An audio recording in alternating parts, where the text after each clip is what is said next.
Good morning to all of you. Am I audible? Yes, Ashwini, Arpita, Akash. Am I audible?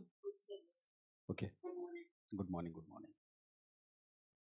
So, in constitutional development topic, okay, today we are going to cover three topics, that is 1909, 1919 and 1935. 1892 तो कर लिया था ना हमने, 1892 Council Act. Okay. So we have already discussed. Okay. Council Act. This discussion we have started the discussion on this topic, that is Council Act, and we have discussed one Council Act, that is 1861. यही था ना? This was the year. दूसरा, the second Council Act that we have discussed was 1892 ICA. Clear? Revise कर चुके हो? Concept is clear? And 1892 में हमने क्या देखा था कि जो वायसराय की काउंसिल है, ओके, देयर आर 5 मेंबर्स, 1 + 5. यही था ना स्ट्रक्चर 1892 में. अब इतना याद रखना आपको, अगले टॉपिक में ये जरूरी होगा. 1 + 5 was the structure and the extended number expansion of the council for the legislative purposes. Legislative purpose के लिए जब expansion किया जाएगा तो कितना हो जाएगा? What will be the number? 10 to 16. ठीक है. और यहाँ पे फिर वो स्ट्रक्चर हमें क्लियरली दिख रहा है. कौन सा स्ट्रक्चर? कि एक हो गया एग्जीक्यूटिव काउंसिल और दूसरा क्या हो गया? Legislative council. एग्जीक्यूटिव काउंसिल में 1 + 5, ठीक है, और ये लेजिस्लेटिव काउंसिल में भी होगा 1 + 5 प्लस यहाँ एक्सटेंडेड स्ट्रक्चर क्या हो जाएगा? 10 to 16. Very simple. ठीक है. सपोज, ठीक है ना, कि यहाँ पे 16 मेंबर है टोटल, है ना, तो इसमें से हाफ क्या होंगे? Non officials and half will be officials. ये भी बताया था. General meaning of non official is what? Indian members. General meaning मैंने कहा ये कोई ऐसा नहीं है कि फिक्स है, कई बार आप थोड़ा बहुत मॉडिफिकेशंस भी देखोगे, बट नॉन ऑफिशियल का मतलब एडिशनल नॉमिनेटेड. इस वर्ड से और क्लियर हो जा रहा है ना? नॉन ऑफिशियल में चाहो तो हिंट के लिए लिख सकते हो additional members plus they are the nominated members. तो क्या जरूरत थी एडिशनल मेंबर्स को लाने की आकाश, नॉमिनेटेड मेंबर्स को लाने की? क्योंकि एडिशनल और नॉमिनेटेड को लाके आप अपीज कर सकते हो इंडियंस को, स्पेशली इंडियन पॉलिटिकल पार्टीज को. ऑलरेडी एक पॉलिटिकल पार्टी है 1885 में, इंडियन नेशनल कांग्रेस, ठीक है ना. तो अब यहाँ पे हम अपीज कर सकते हैं. तो ये पूरा का पूरा ऑब्जेक्टिव था, पूरा का पूरा एजेंडा था. ठीक है. और ये जो एडिशनल नॉमिनेटेड मेंबर्स आ रहे हैं, ठीक है, ये जैसे नॉमिनेटेड नॉन ऑफिशियल्स हैं, इसके बाद एक और कैटेगरी है कि प्रोविंशियल लेजिस्लेटिव काउंसिल से भी मेंबर आएंगे, जो मैंने बताया था 4 प्रोविंसेस, बंगाल, मद्रास, बॉम्बे और एक क्या था? North west frontier province. फिर कलकत्ता चैम्बर ऑफ कॉमर्स से भी आपने एक मेंबर लिया. अच्छा, आगे क्या होगा? कलकत्ता के बाद बॉम्बे चैम्बर ऑफ कॉमर्स और ऐसे अलग अलग, ठीक है, ट्रेड बॉडीज से मेंबर आएंगे. ठीक है, आगे जो हम डिस्कस करने जा रहे हैं. तो यहाँ तक तो चीजें क्लियर है ना? The provisions is also clear. तो बहुत डिफिकल्ट नहीं है. जब भी पढ़ना तो थोड़ा सा रुक के, whenever you are revising the themes, तो थोड़ा रुक के समझ के करना. होपफुली टुडे मॉडर्न इंडिया की लास्ट क्लास होगी और इसके बाद पोस्ट इंडिपेंडेंस हम दोबारा शुरू करेंगे. आई will give you a gap of 10 to 15 days for this purpose. और आपका ये टारगेट होगा विद इन 10 to 15 डेज आपको क्या करना है? पूरी मॉडर्न इंडिया को फिनिश करना है. टारगेटेड मोड में चलना है. मेरी बात समझ गए ना? ये नहीं कि 3 महीने तक पढ़ते रहेंगे. I am giving you a gap of 15 days. Target आप 10 डेज कर लोगे कि 10 डेज में I have to do what? I will practice all the PYQs. सारा का सारा प्रैक्टिस कर जाऊंगा. क्लास में तो ऑलरेडी इतना डिटेल में हमने समय क्यों दिया? इसलिए नहीं कि आपको रिवीजन में 3 महीने का टाइम लग जाए. This was not the purpose. The main purpose of our classes, कितनी ज्यादा क्लासेस लेने का ऑब्जेक्टिव यही था कि आपको रिवीजन में मैक्सिमम 10 डेज लगे और उसके बाद आपकी परफेक्ट तैयार हो. दूसरी चीज, व्हेन यू आर रिवाइजिंग, ठीक है, don't jump to the various test series and the questions that are floated in the market. पहली चीज, क्योंकि उससे आप ऑर्गेनाइज नहीं रह पाओगे. मेरी बात समझ गए ना? ऑर्गेनाइज रहने के लिए पहला काम क्या करना है कि the questions which have already been asked in UPSC and state PCS, उनको पहले पढ़ना है. ठीक है ना? उस पे कमांड बनानी है. Then you are free. आप कोई भी टेस्ट सीरीज पढ़ो, नुकसान नहीं होगा. ठीक है. कोई बहुत डिफिकल्ट क्वेश्चन दिखता है तो घबराना भी नहीं है. ठीक है, क्योंकि टेस्ट सीरीज मार्केट में ये चैलेंज है इंस्टीट्यूट्स के सामने कि हमें नए नए क्वेश्चंस प्रोड्यूस करना है. तो इट डज नॉट मीन कि आपका लेवल भी वहां तक पहुंच जाएगा, तैयारी से नहीं होगा. ठीक है. तो हम जो एग्जाम में पूछा गया उस पर अपनी कमांड बनाएंगे. This is simple formula. और 10 डेज का डेडलाइन लेके चलो. उसमें क्या होगा कि अपने आप वो 15 डेज तक पहुंच जाएगा. टारगेट 10 डेज का रखोगे तो 15 डेज में you will be able to cover. और जैसे ही पूरा आपका रिवाइज हो जाता है, ठीक है, रिवीजन के बाद भी क्या चीजें बार बार आप भूलोगे? For example years of the revolt and rebellion, ठीक है, जैसे कौन सा ट्राइबल रिवोल्ट कब हुआ, ये भूल सकते हो, ठीक है। There are a few chapters where you will find that कुछ ईयर्स आप फॉरगेट कर सकते हो। तो आपको when you are revising you will highlight those areas कि क्या प्रोबेबिलिटी है, किन टॉपिक्स में किन फैक्चुअल इंफॉर्मेशन को हम भूल रहे हैं। You will have to identify कि जैसे रिवोल्ट्स और रिबेलियंस का ईयर मैं भूल रहा हूँ, ऐसा आपने किया, ठीक है। या फिर यूरोपियन कंपनीज आए तो कहाँ कहाँ उनके सेटलमेंट्स थे, थोड़ा ये वाला देख लेना है।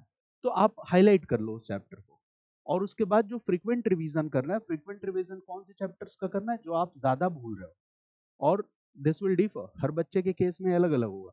तो यू विल मार्क कि किन चैप्टर्स को हमें फ्रीक्वेंट रिवीजन करना है, अभी रिवीजन करके कंप्लीट कर लेना है, then will discuss post independence, ठीक है ना।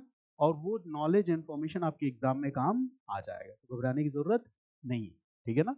This much detail discussion will help us, I know this, ठीक है ना, कि डिटेल डिस्कशन का फायदा होता ही होता है, ठीक है। हम रियलाइज करें, एग्जाम में रियलाइज होगा तो वो करना चाहिए बेटा। एक एक ट्रेंड है कि स्टूडेंट्स फाइंड कि हमें ऐसी क्लास चाहिए जहाँ 15 डेज में सारा का सारा मॉडर्न इंडिया कंप्लीट हो। ये आप नहीं सोच रहे हो, ये चीज आपके दिमाग में फिक्स कर दी गई है, ठीक है, कि 20-25 क्लासेस में मॉडर्न इंडिया हो जाए तो कितना अच्छा है, क्योंकि this is pro business policy. मेरी बात समझ गया ना। एडवर्टीजमेंट आप रोज रोज देखते हो, ठीक है, कि मच्छर भगाने के लिए मॉर्टिनी चलेगा या ऑल आउट चलेगा। कोई तीसरी कंपनी अगर आ जाए और वो ज्यादा बेहतर ढंग से मच्छर भगाती हो, but you will not believe, this is the power of advertisement, ठीक है ना। तो आपको थोड़ा सा लॉजिकल होना पड़ेगा if you are a sincere student, if you want to clear the examination. बाकी डोंट फियर कि कितने फॉर्म होते हैं, कितने यूपीएससी एस्पायरेंट्स हैं, 85 to 90% okay are non serious. जो फाइट होती है वो केवल 10% बच्चों के बीच में होती है। तो इससे बिल्कुल नहीं घबराना है कि कितने लाख बच्चे अपीयर हो रहे हैं, नेवर, कभी नहीं, ठीक है ना। और अपनी स्ट्रैटेजी बना के चलो कि भाई जितने फॉर्म पड़े हैं इनमें से 10% 15% बच्चे ही सीरियस है। तो अगर आप 10 to 15% के बीच में आते हो तो मेरी क्लास आपके लिए है, ठीक है। और आपको थोड़ा बर्दाश्त करना पड़ेगा, लंबी क्लासेस लेने की आदत डालनी पड़ेगी, ठीक है, इसी से आप रिजल्ट दे पाओगे। और ये चीज दूसरे मॉड्यूल्स पे भी आपको अप्लाई करना है। कोई भी पॉलिटी का, इकोनॉमिक्स का कोई भी चैप्टर पढ़ो, 100% कंप्लीट होना चाहिए। ये नहीं कि मैं उसको 2-3 साल तक रिवाइज करूंगा, दिस शुड नॉट बी, ठीक है। तो ये ध्यान रखना है। चलिए अब स्टार्ट करते हैं टॉपिक अपना। The topic is act of 1909 act. This is popularly known as Morley Minto reforms also. This is popularly known as Morley Minto reforms. इसके पहले वाला एक्ट कौन था? Before this the act was 1892 ICA, यही था ना। Now if I ask you a simple question that what are the important developments between this period?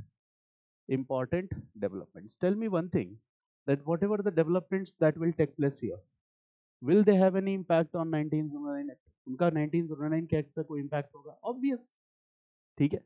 तो सीधे प्रोविजन याद करने की जगह एक बार रिकॉल करो कि कौन से डेवलपमेंट्स हुए 1892 के बाद। तो देखो क्या है, 1885 INC was formed, और INC is all India political party and INC had some political demands, ठीक है।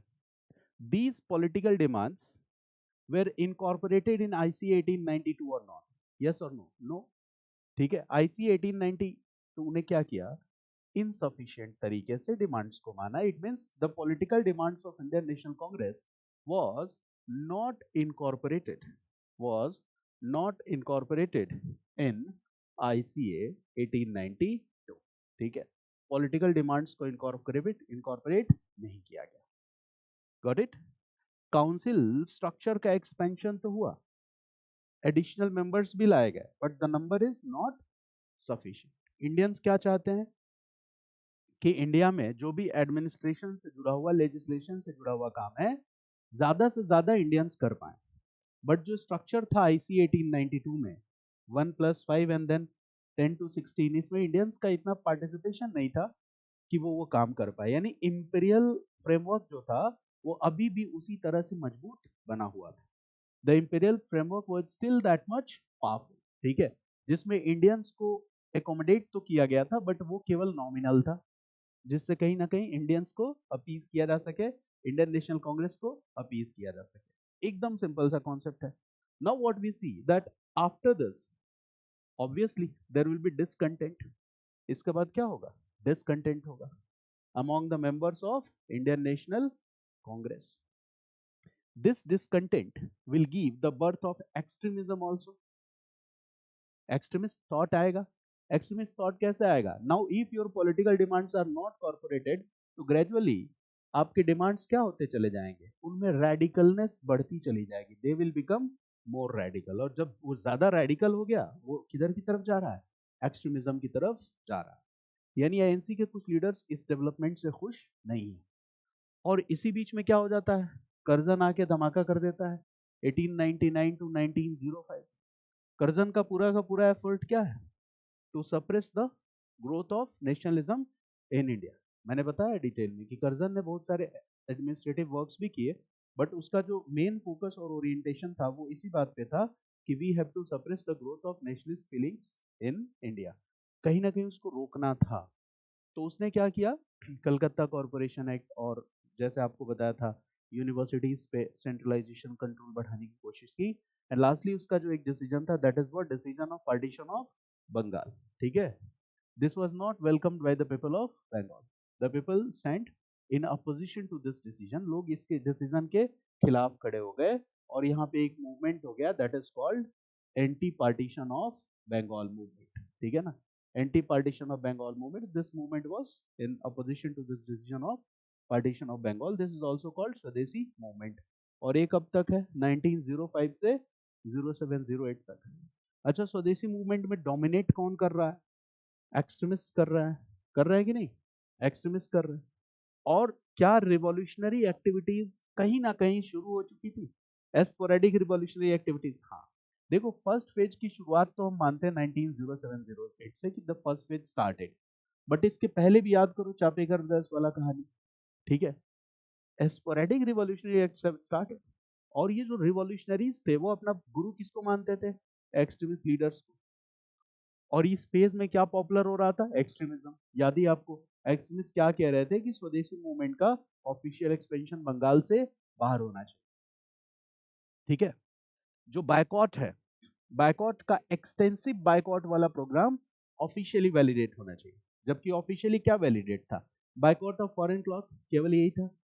But extremist were saying that no, extensive boycott को आप ऑफिशियली अप्रूव करो. ये सब मैं बता चुका हूं. इसका मतलब दबदबा किसका है यहाँ पे? एक्सट्रीमिस्ट लीडर्स का है. अब ब्रिटिश अथॉरिटीज के सामने चैलेंज क्या है? देखो चैलेंज क्या है कि एक तो कर्जन का कैलकुलेशन गड़बड़ हो गया, that is called Curzonian miscalculation. बेचारे ने गलत डिसीजन ले लिया. ठीक है. वहां नेशनलिस्ट फीलिंग्स सप्रेस होने की जगह और भी ज्यादा बढ़ गई. नेशनलिस्ट फीलिंग्स कंसोलिडेटेड मोर. ठीक है. इंडिया का पहला मास मूवमेंट है स्वदेशी मूवमेंट. तो देखो नेशनलिस्ट फीलिंग सप्रेस होने की जगह this gave birth to the first mass movement of India. तो अब डैमेज कंट्रोल करना था. मेरी बात समझ गए ना? Now this is the task of the British government की डैमेज कंट्रोल करो और साथ ही साथ divide and rule policy apply करो. Got it? Damage control and divide and rule policy. तो 1905 में ब्रिटेन में गवर्नमेंट चेंज होती है. Liberal party came to power. ठीक है. और जब liberal party came to power तो फिर क्या होता है कि एक नया ऑफिसर वहां पे सेक्रेटरी ऑफ स्टेट बनाया जाता है. सेक्रेटरी ऑफ स्टेट आप जानते हो, ब्रिटिश पार्लियामेंट कैबिनेट मिनिस्टर. ठीक है. तो that secretary of state was John Morley. 1905 में क्या होता है? ठीक है. Liberal party came to power and here a new secretary of state was appointed, that is John Morley. John Morley आ जाता है secretary of state. ठीक है. and then गवर्नर जनरल कौन बनता है? Lord Minto. गवर्नर जनरल और viceroy कौन बनता है? Lord Minto. ठीक है. और इन दोनों का भी जो इमेज है वो कैसा है? लिबरल वाला इमेज है. समझ गया ना? लिबरल यानी कि वो मतलब पर्सनालिटी ऐसी है कि इनके अपॉइंटमेंट से इंडियंस को ये उम्मीद बनेगी कि liberal party is in power, Morley है, मिंटो है, so definitely they are going to do something. ठीक है. this might be a probability that this time our political demands will be granted. आपके अंदर उम्मीद बंधेगी. मेरी बात समझ गए ना? जैसा लीडर होता है उसी के अकॉर्डिंग आपका परसेप्शन होता है. तो ये हो रहा था 1905 में, लोगों को उम्मीद बंधी. उसके बाद ब्रिटिश गवर्नमेंट ने प्रॉमिस भी किया. What they promise? that very soon we are going to introduce some liberal reforms in India which will fulfill all the pending political demands of Indians. तो हमने विश्वास क्यों कर लिया, आईएनसी के लीडर्स ने क्यों विश्वास कर लिया? क्योंकि यहाँ पे किसको ला दिए थे? मॉर्ले भाई को और मिंटो भाई को, ठीक है। उसके बाद ये प्रॉमिस किया, देखो कितने स्मार्ट हैं British. Okay, you can write here, now the British government promised that, now the British government promised that very soon, now the British government promised that very soon they will bring some liberal, British government promised that very soon they are going to bring some liberal reforms in India. They are going to bring some liberal reforms in India. Very soon they are going to bring some liberal reforms in India, which will very soon they are going to bring some liberal reforms in India, which will, okay, accept or which will accommodate all the pending political demands of INC. यानी कि INC की जितनी मांगे अभी तक रही हैं जो फुलफिल नहीं हो पाई हैं, इस बार पूरी हो जाएगी, which will fulfill all the pending political demands of Indian National Congress. ठीक है ना, which will fulfill all the pending political demands of Indian National Congress. INC की सारी पेंडिंग पॉलिटिकल डिमांड्स को हम क्या करेंगे, फुलफिल कर लेंगे। अच्छा, इससे एक उम्मीद बंधी, होप, और होप किसको बंधेगी? Those who believe that under British rule reforms are possible, who believe this? Moderates believe this.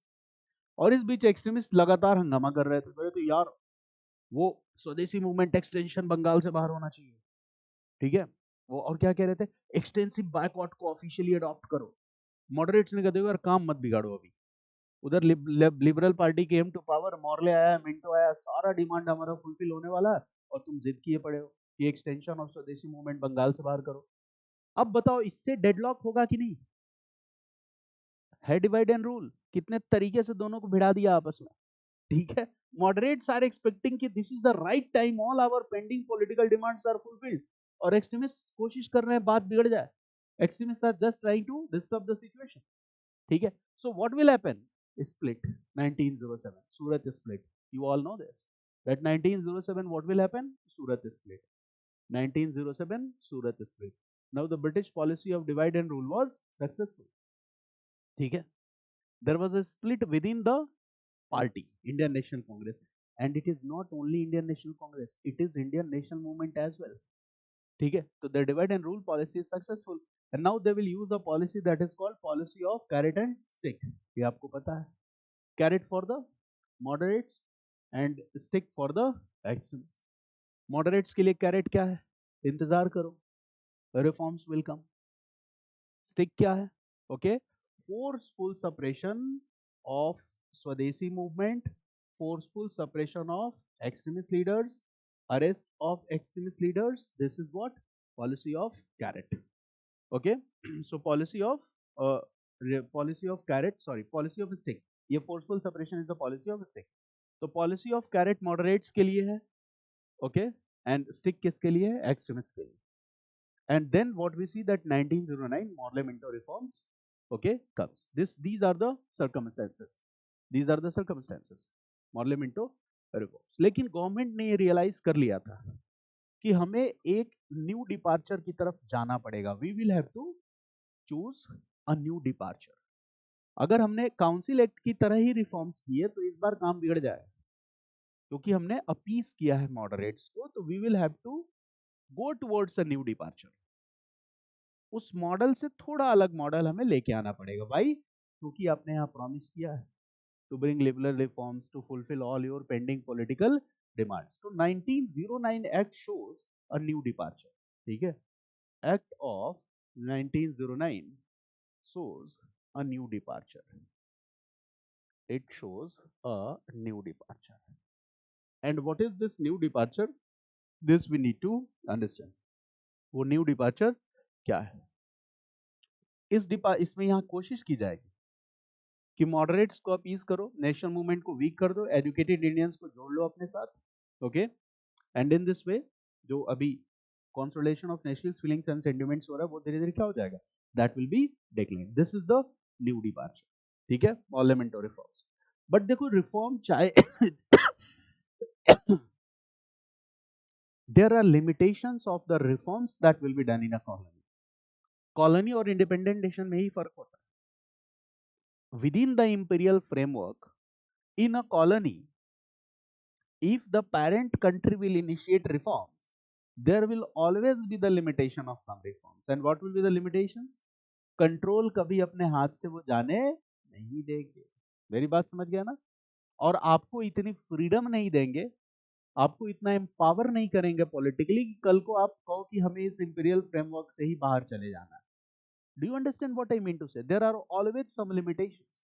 ठीक है, तो ये एक्सपेक्टेशन तो कभी नहीं करनी है कि हाँ all political demands will be accepted. This will not happen. All political demands will not be accepted. ठीक है, now we are entering into the topic. तो अब कभी मॉर्ले मिंटो रिफॉर्म आया, it means Morley is the secretary of state.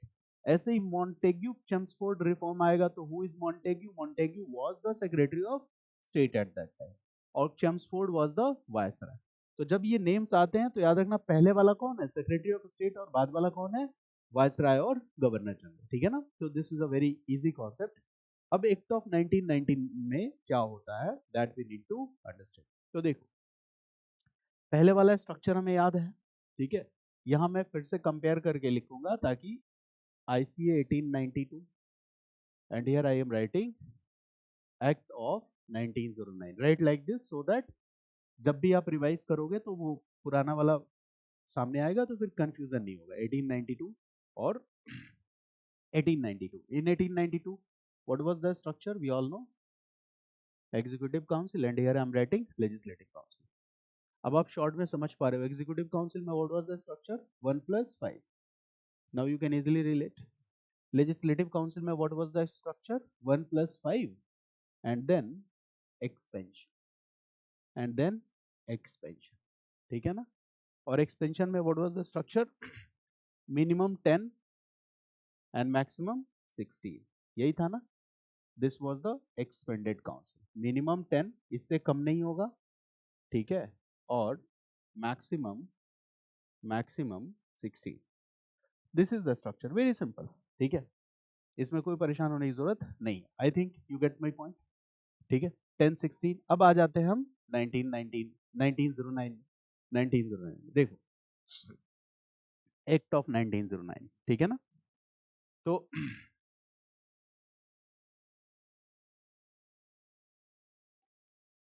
Executive council and legislative council, फिर से दो branch बनाओ. Executive council and legislative council. ठीक है ना? एग्जीक्यूटिव काउंसिल में the number will be same 1+5 1+5. ये आगे जाके बदलेगा. यहां पे ये सेम है, 1+5 is the same. And legislative council में you will do what? 1+5 plus extended council, extension extension of council. Extension of council होगा. ठीक है, और इस बार काउंसिल में एडिशनल मेंबर्स ज्यादा हो जाएंगे. मेरी बात समझ गया ना? क्योंकि आपको अपीज करना है. तो देखो 10 to 16 था, यहां डायरेक्ट क्या हो गया? Up to 60. Up to 60. Up to 60. It means this council extension could be done up to 60 members, additional 60 members. ठीक है ना? और ये चीज जो है ना, ये स्ट्रक्चर जो है ना, this structure will serve the purpose of legislature. तो ये एक तरह से क्या हो जाएगी? लेजिस्लेटिव काउंसिल का काम करेगी. जैसे आज पार्लियामेंट है, वैसे ही एक तरह की समझ लो पार्लियामेंट जैसी चीज है. This is what? Legislative council. This is like a parliament kind of. ठीक है, लेजिस्लेटिव काउंसिल. ठीक है, 60. ये हो गया central legislature. You can also call it central legislature. Central legislature और लेजिस्लेटिव काउंसिल. सेंट्रल लेजिस्लेचर और लेजिस्लेटिव काउंसिल. ठीक है, गॉट इट? कोई प्रॉब्लम यहां पे? ओके.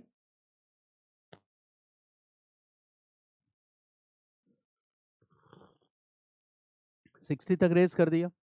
अब यहाँ पे क्या देख रहे हो कि काउंसिल में नंबर्स अचानक से बढ़े हैं. तो इतना ज्यादा नंबर बढ़ने के पीछे रीजन क्या है? अपीस करना है. लेकिन एक और बात बताओ कि in this extended legislative council government की पॉलिसी क्या होती है? Divide and rule. अगर इसमें से गवर्नमेंट नियम लगा दे, ठीक है, कि कितने मेंबर कहाँ से आएंगे, तो हो गया, लड़ते रहो आपस में कि हमें मेंबर बनना है, हमें मेंबर बनना है, हमें मेंबर बनना है। तो खेल यही है। इसके बाद इसमें होगा डिवाइड एंड रूल। और डिवाइड एंड रूल वो थोड़ी ना कहेंगे कि we are using this policy of divide and rule, they will say what, वो क्या कहेंगे बताओ, क्या कहना होगा उनका? वो तो ये कहेंगे कि भाई हम तो इंडियन मेंबर्स को एकोमोडेट कर रहे हैं, किसी भी माइनॉरिटी के साथ इनजस्टिस ना हो, we are trying to ensure this thing that there should not be any injustice with any minority, किसी भी माइनॉरिटी के साथ कोई भी इनजस्टिस ना होने पाए। ओके, तो अब देखो इसमें क्या होता है, व्हाट विल हैपन, ठीक है। अब यहाँ पे for the first time the government will say that, right, important note, for the first time the government will say that non official majority, non official majority will be ensured. ये भी आपको खुश करने के लिए कहा, पहली बार non official majority will be ensured, non official majority will be ensured. Non official majority मतलब नॉन ऑफिशियल का मतलब कहां जा रहा है, इंडियंस की तरफ, यानी वो मैसेज देने की कोशिश कर रहे हैं कि इस पूरे के पूरे काउंसिल में क्या होगा, non official majority will be introduce. इस बात की शिकायत थी इंडियंस की, वो कहते थे कि यार एनी हाउ ऑफिशियल मेजॉरिटी हो रहा है, ठीक है, तो नॉन ऑफिशियल मेजॉरिटी करो, इंडियंस का संख्या ज्यादा होनी चाहिए, नंबर ज्यादा होने चाहिए, तो government is saying non official majority. और वो non official majority how they are ensuring, I am just explaining it, इसको मैं मिटा रहा हूँ, ठीक है ना। वो नॉन ऑफिशियल मेजॉरिटी कैसे आता है, तो देखो जैसे मान लो सपोज, ठीक है, आई एम राइटिंग हियर 30, ठीक है, 30 मेंबर्स, 32 मेंबर्स, ऐसे लिख दिया, टोटल कितना हो गया 62, ठीक है, 62 हो गया, ठीक है। अब देखो क्या है, जैसे सॉरी 32 मेंबर 60 हो गया, तो बचे कितने 28, 28 हो गए। अब ये 32 मेंबर्स को कैसे लिया जाएगा, what is the concept of the government, कि 32 में से, राइट, 5 प्लस 27, 5 प्लस 27, ये एग्जाम में नहीं पूछा जाएगा, this will not be asked in exam, बस to make you understand, 5 plus 27,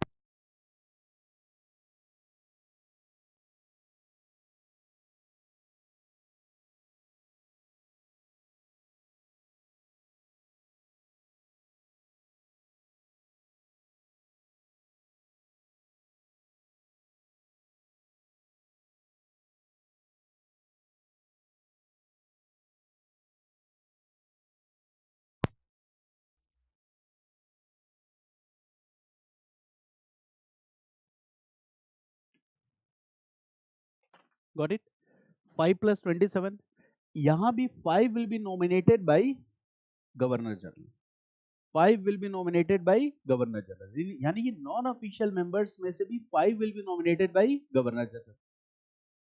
देखो किस तरह से अपना कंट्रोल बनाए हुए, ध्यान से समझना। ऑफिशियल्स कौन लोग हैं, जिनके पास कंपनी एडमिनिस्ट्रेशन में या गवर्नमेंट, ब्रिटिश गवर्नमेंट के अंडर काम करने का एक्सपीरियंस है, सिविल या मिलिट्री एडमिनिस्ट्रेशन में, तो ये तो ऑफिशियल्स हैं। यहाँ कितने नॉन ऑफिशियल्स हो गए 32, 32 में 5 will be nominated by governor general, और गवर्नर जनरल विल नॉमिनेट हुम, किसको नॉमिनेट करेगा, अंदाजा लगा लो, ठीक है। अब बचे 27, तो 27 members, remaining 27 members will be elected, they will be elected, ये इलेक्ट किए जाएंगे, ठीक है ना। अब इलेक्शन कैसे होगा, तो अब इसको भी अलग अलग कैटेगरीज आप बनाओ, how they will be elected, one will be the general electorates, one will be the general electorates, and the second will be communal electorate, SES, याद आया 1909 act, Muslims will be given SES, तो the second they will be elected from the communal electorates। इसी तरह से, इस तरह से जैसे मान लो मुस्लिम कॉन्स्टिट्यूएंसीज हैं, 5 मुस्लिम कॉन्स्टिट्यूएंसीज बना, तो कहा कि कॉम्युनल इलेक्टोरेट से कितने मेंबर आएंगे 5, ये फिक्स है मुस्लिम कॉन्स्टिट्यूएंसीज से, तो 27 में से 5 निकल गया, वो आएंगे ही आएंगे सेपरेट इलेक्टोरेट सिस्टम मुस्लिम कॉन्स्टिट्यूएंसीज, ध्यान से समझना। अब इसके बाद आप कहो कि भाई लैंडलॉर्ड क्लास भी एक क्लास है, यहां से भी कुछ मेंबर्स आएंगे, got it. Chamber of commerce जो है, जैसे कलकत्ता और बॉम्बे, यहां से भी मेंबर्स आएंगे, यहां भी आपने नंबर फिक्स कर दिया कि जैसे कलकत्ता से एक, चैम्बर्स ऑफ कॉमर्स बॉम्बे से 1 आ गया, ठीक है। कॉम्युनल इलेक्टोरेट से मान लो कि हमने यहाँ पे 5 मेंबर्स ले लिए, ठीक है ना, सॉरी 5 मेंबर्स कॉमन इलेक्ट्रेट से ले लिया है, और ये क्या था कॉमन इलेक्ट्रेट्स के बाद land holders class, this is what land holders class. Land holders class में 6 प्रोविंसेस को काउंट किया तो 6 मेंबर्स ले लिए। अब आप ध्यान से समझो इस बात को कि 6 तो लैंड होल्डर्स क्लास से आ गए, कॉमन इलेक्ट्रेट से कितने आ गए 5, चैम्बर ऑफ कॉमर्स से 1 आना है, बंगाल से 1 आना है, कहां से बॉम्बे से। अब जो सीट बच गई वो है जनरल इलेक्टोरेट, ठीक है, that is the general electorate. अब इसको आप माइनस करो, 5 और 6 कितना हो गया 11 12 13, एंड नाउ 27 माइनस 13 कितना हो गया 13 और 14 सीट्स, 13 और 14 सीट्स। तो जनरल इलेक्टोरेट्स के लिए कितनी सीट्स हो गई 13 और 14 सीट्स, ठीक है ना। So they will be the non official members and these members will come from provincial legislative council. ऐसा नहीं कि भाई लोकसभा का इलेक्शन हो रहा है, ऐसा नहीं, ये कहां से चुन के आएंगे, they will come from provincial legislative councils, because in provinces there will be the council, तो यहां से ये मेंबर्स चुन के आ जाएंगे। So this was the kind of system of election that was introduced here, got it, ये system introduce किया। So obviously this structure is broader than the 1892 council act, the number of members is more, यहाँ पे number of members क्या है ज्यादा है, ठीक है। But the second problem is that यहाँ पे नंबर ऑफ मेंबर्स को आपने क्या किया, इलेक्शन में भी अलग अलग कैटेगरीज आपने बना दी, दिस यू हैव डन, ठीक है ना। And in this way they said that now Indians are getting the opportunity to participate in the legislative work. But is it really the opportunity where you can perform legislative works? आप कानून बना रहे हो नहीं, governor general के पास क्या है veto power है, तो इस भ्रम में नहीं रहना है कि आप कानून बना रहे हो। And they are giving Muslims what separate electorate system, separate electorate system for the Muslims. अच्छा बताओ इन फ्यूचर अगर वो सेपरेट इलेक्ट्रेट सिस्टम दलित को दे देंगे, सिख को दे देंगे, तो जनरल इलेक्ट्रेट्स के लिए सीट कम होती चली जाएगी कि नहीं, कम होती चली जाएगी ना। And in this way they can appease and they can make the national movement weaker, ठीक है ना। So I hope that you can understand here. और इसमें क्या हो रहा है, is it a kind of direct election और इनडायरेक्ट इलेक्शन, ऑब्वियसली, ठीक है, this is a kind of indirect election, ठीक है। तो हमेशा याद रखना कि अगर 1909 का एक्ट आए तो हमेशा याद रखना यहाँ पे कौन सा इलेक्शन है, not direct election, this is what indirect election, ठीक है। दूसरी चीज universal adult franchisee, this concept was applied or not, so you will say that no, ठीक है। narrow franchise, we will use the word narrow franchise, not universal adult franchise, basic concept है। कोई random आपसे पूछ रहा है 1909 के act में वो यूनिवर्सल एडल्ट फ्रेंचाइजी था, आपको नहीं था, नैरो फ्रेंचाइजी, ठीक है। कोई आपसे पूछ ले कि क्या यहाँ पे डायरेक्ट इलेक्शन था, you will say no, indirect election था, ठीक है। और जो electorates, these will be called electorates, ठीक है। तो इलेक्टोरेट्स में कितने तरह के इलेक्टोरेट्स हो गए, एक हो गया general electorate, this one general electorate, एक इलेक्टोरेट हो गया कम्युनल इलेक्टोरेट, और एक इलेक्टोरेट हो गया special electorate. Special electorate means जो चैम्बर ऑफ कॉमर्स है, स्पेशल इलेक्टोरेट हो गया, मेरी बात समझ गया ना। तो इलेक्टोरेट्स भी यहाँ पे कितने तरह के दिख रहे हैं, लैंड होल्डर्स क्लास किसमें आएगा, स्पेशल इलेक्टोरेट। मुस्लिम को एससीएस दे रहे हो तो वो किसमें आएगा, कॉमनल इलेक्टोरेट में। तो ये बात भी हमने समझा, यहाँ पे जो इलेक्टोरेट्स है, राइट दिस कहीं एक शॉर्ट में लिख लो, these are the basic concepts. Electorates में क्या हमने देखा कि वन इज जनरल इलेक्टोरेट्स, ठीक है, general electorates, and general electorates में मेंबर्स कहां से आएंगे चुन के, so they will come from the provincial councils, provincial council से आएंगे जनरल इलेक्टोरेट्स। दूसरा क्या हो गया कॉमनल इलेक्टोरेट, ठीक है, and the third is a special electorate. Special electorate में चैम्बर ऑफ कॉमर्स या प्रिंसली स्टेट्स, इनको हम we will put in the category of special, okay, electorates, ठीक है, दिस इज पॉइंट। अच्छा मुस्लिम लीग जो है उसको अपीज किया कि नहीं ब्रिटिश गवर्नमेंट ने, कहा देखो तुम्हारे पॉलिटिकल राइट्स सिक्योर है, ठीक है, जब तक इंडिया में ब्रिटिश रूल है we will protect your political rights, हम आपके साथ इनजस्टिस नहीं होने देंगे। और यही वाला क्या करेंगे, यही वाला आइडिया दूसरे माइनॉरिटीज के दिमाग में भी भरने की कोशिश करेंगे, because they want to make our national movement weaker, ठीक है। I hope you have got this idea, आप भूलोगे नहीं ना। अच्छा एक और चीज, ये सारे डाटा नहीं याद करने आपको,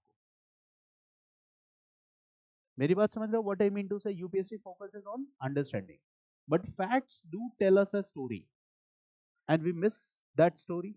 तो ये फैक्ट मैंने इसलिए नहीं बनाया कि आपको रट्टा मार लेना, नहीं. Facts tell us a story and what is the story? Now its story is clear. 1892 के काउंसिल के बाद 1909 में एक्सपेंशन ऑफ द काउंसिल, और ये 16 से बढ़ के कितना हो गया है? 60. First time non official majority was introduced. लेकिन नॉन ऑफिशियल में भी 5 members were nominated by governor general. This clearly shows that governor general अपना मतलब पावर और इन्फ्लुएंस बनाए रखना चाहता है. This is the simple thing. इसमें क्या है? इनडायरेक्ट इलेक्शन है. दूसरी चीज क्या है? इलेक्ट्रेट्स कितने तरह के हैं? General electorates, communal electorates and special electorates. Communal electorate से वो वाला फैक्ट याद आ जाएगा, SCS for the Muslims, communal, teeth of communal dragon 1909, वो हो गया. स्पेशल इलेक्ट्रेट का members will come from the commerce bodies, members will come from the princely states. ठीक है, ये चीजें हैं. अब ये काउंसिल बन गई. Suppose we all are the members of the council, हम सब काउंसिल के मेंबर्स हैं, मान लेते हैं थोड़ी देर के लिए. So in the council, the British government will say that you are allowed to hold discussions on annual financial statement. खुश हो जाओ, अब बजट पे डिस्कस कर सकते हो, and you can move resolutions on it. इस पे प्रस्ताव भी ला सकते हो, but your resolution will be approved और not, it depends on the veto power of governor general. ठीक है, बट यू कैन मतलब बोलने की आजादी दे दी. ठीक है, this is the point. Okay, तो दे सेड दैट हमने तो आपको ये भी फ्रीडम दे दिया. ठीक है, और उसके बाद ये भी कहा कि you are allowed to ask questions. ठीक है, आप क्वेश्चन पूछ सकते हो, but you are not allowed to ask questions in certain areas. Like railway में हम पैसा कैसे खर्च कर रहे हैं, ये मत पूछो. ठीक है, डेप्ट वेप्ट क्या है, कैसे क्या मैनेज कर रहे हैं, ये सब सवाल नहीं पूछना है. ठीक है, हमारे रिलेशंस इंडियन प्रिंसेस के साथ क्या है या क्या नहीं रहेंगे, ये सब पे नहीं बात करना आपको. बाकी बात करो, मतलब देख लो, जो हमारे फायदे की चीज है वहां से आप सवाल नहीं पूछ सकते हो. तो ये क्या है? This is just like giving an impression कि हम आपको, ठीक है, वो दे रहे हैं, थोड़ी सी छूट दे रहे हैं. And finally you are also allowed to ask the supplementary questions as well. पहले ये परमिशन नहीं था. तो राइट दीज पॉइंट्स. ठीक है, एकदम शॉर्ट में लिख लो. ठीक है, members were allowed to hold discussions on annual financial statement. They were allowed to hold discussions on annual financial statement. ठीक है, discussions on annual financial statement, जिसको हम बजट कहते हैं, उस पर डिस्कस कर सकते थे. They can also move resolutions. They can also move resolutions. They can also move resolutions. ठीक है, they could also move resolutions. ठीक है, next, members were allowed to ask supplementary questions as well. Members were allowed to ask supplementary questions as well. Members were allowed to ask supplementary questions as well. Members were allowed to ask supplementary questions as well. ठीक है, members को ये भी permission दे दिया गया कि आप supplementary questions पूछ सकते हो. Got it? This is act of 1909. ये act of 1909. And the British government says that this is a new departure. We are incorporating Indians. Now tell me, does this reform is in sync with the political demands of Indian National Congress or not? नहीं. ठीक है, यानी कि imperial framework के अंदर Indians की जो demand थी कि legislations will be done solely by the Indians, these demands were not incorporated. इसमें तो कोई डाउट ही नहीं. तो 1909 के एक्ट के बाद क्या होगा? After this act of 1909 what will happen? ठीक है, मॉडरेट्स के लिए वो गाना है ना, छन से जो टूटा कोई सपना, तो इनको लगेगा हो गया हमारे साथ धोखा. ठीक है, अंग्रेजों ने झूठ बोला. ठीक है, तो मॉडरेट्स ने क्या किया? मॉडरेट्स को रियलाइज हुआ their mistake. Moderates realize their mistake. ठीक है, our demands were not incorporated and British government had made false promises. ठीक है, अंग्रेजों ने झूठा वादा किया. उसके बाद ब्रिटिश ने क्या किया? आपकी यूनिटी तो ब्रेक कर दिया था ना उन्होंने. ठीक है, अब फिर बोलचाल शुरू होने में टाइम लगेगा. Unity was broken. उसके बाद क्या करना शुरू किया? Forceful repression. इससे क्या प्रोमोट हो गया? Revolutionary activities of first phase. ये चीजें शुरू हो गई. We all know this, revolutionary activities of first phase. ठीक है, revolutionary activities of first phase. तीसरी चीज क्या कर दी इन्होंने? लगा दिया झगड़ा. ठीक है, डिवाइड एंड रूल. आपको पता ही है, separate electorate system for the Muslims and provision for the communal electorates. ये क्या हो गया, this is like teeth of communal dragon in India. और इसके बाद एक तो पहले ही मॉडरेट एक्सट्रीमिस्ट के बीच में आग लगा चुका है, और अभी क्या किया, हिंदू मुस्लिम भी कर दिया। इसके बाद क्या प्रॉब्लम होगी, Muslim League will say yes to SCS provision for the Muslims and INC will say no. तो there will be a deadlock between INC and Muslim League। है तो दोनों इंडिया की पॉलिटिकल पार्टी, ठीक है। यहाँ तक कि Jinnah was the member of both these parties at the time, वो दोनों पार्टीज के मेंबर थे। तो ये डेडलॉक जाएगा। इसका रिजल्ट क्या होगा कि Muslim League will try to project Indian National Congress as the party of Hindus. अचानक थोड़ी ना हो गया कि मुस्लिम लीग ने पाकिस्तान की डिमांड की और पाकिस्तान लेके चली गई। यहाँ पे पूरे के पूरे 1909 to 1916 Muslim league is projecting promoting its communal propaganda that INC is the party of Hindus। कुछ लोगों को तो इन्फ्लुएंस किया होगा ना, मेरी बात समझ रहे हो ना, ठीक है। कुछ लोगों को इन्फ्लुएंस किया होगा, दिस इज अ पॉसिबिलिटी, ठीक है। बिकॉज ठीक है, आइडियाज एंड ओपिनियंस इन्फ्लुएंसर्स, कहीं ना कहीं वो हमें इन्फ्लुएंस करते हैं, ठीक है ना। So this is the point here. So अभी जैसे यूट्यूब पे बहुत सारी चीजें मैं सीख रहा हूँ, मुझे एक और चीज पता चली है अभी हाल फिलहाल में कि the coaching institutes run parallel programs for ORM, जिसको वो कहते हैं ऑनलाइन रेपुटेशन मैनेजमेंट। किसी टीचर का रेपुटेशन खराब कैसे करना है और अच्छा कैसे बनाना है, इसके लिए पूरी टीम रखी है उन लोगों ने, ठीक है। अब तो मैं सीख रहा हूँ नई नई चीजें, आई वाज सरप्राइज कि ये भी होता है, ठीक है। तो देखो हमारा ओपिनियन जो है ना, आज के टाइम में इंफॉर्मेशन एज में सबसे बड़ा चैलेंज ये है कि हम अपना ओपिनियन खुद बना सके, ये चैलेंज हमारे सामने, ठीक है। नहीं तो हमारी ओपिनियन को कोई और शेप कर रहा होता है, हमें पता नहीं होता। यूपीएससी के इतने सारे क्वेश्चंस में क्वेश्चन क्या होता है, critical thinking, do you consider, do you think critically, examine. क्योंकि उनको ऐसे लोग चाहिए जिनके पास अपना दिमाग हो, ठीक है। वो नहीं कि दूसरों का दिमाग लेके चल रहे हो, ठीक है। अपना दिमाग हो, अपना दिमाग यूज करते हो, ठीक है। So this is one of the greatest challenge of the time कि we should make our opinions by themselves, ठीक है ना। आपको भी करना चाहिए। आई ऑलवेज से कि आप मुझे भी जज करो, ठीक है। यू शुड क्रिटिकली एग्जामिन, ठीक है, कि क्या परफॉर्मेंस है, कुछ गलत है तो बताओ, I will always welcome that, ठीक है।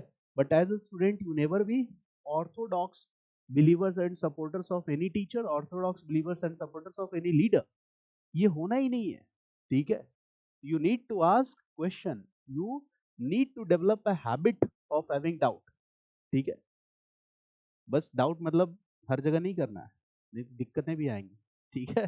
चलिए, now we are entering into the second part, ठीक है। 1909 के बाद now the act of 1919, act of 1919, this is called Montagu Chelmsford Reform, this is called Montagu Chelmsford Reforms। Act of 1919 is called Montagu Chelmsford Reforms, ठीक है। Montagu Chelmsford Reforms। अब क्या है 1919 का, ये बहुत important, this is going to be one of the most important thing. इसके पहले वाले में क्या था, इनडायरेक्ट इलेक्शन, और फ्रेंचाइज में क्या देखा था, नैरो फ्रेंचाइज। उसको हाईलाइट कर लेना, highlight those two terms, that is very important.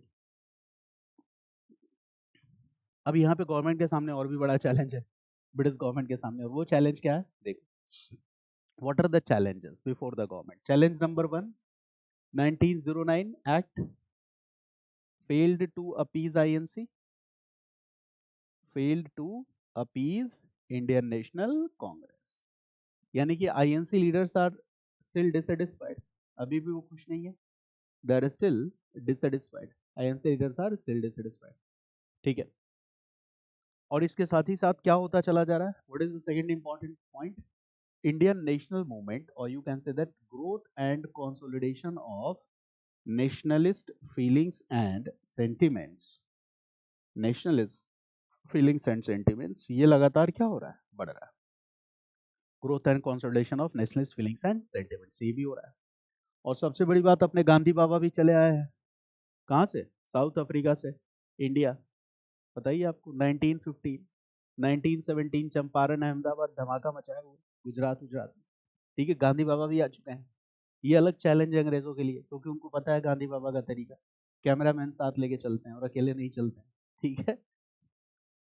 Strict non violence की पॉलिसी में बिलीव करते हैं, ओके।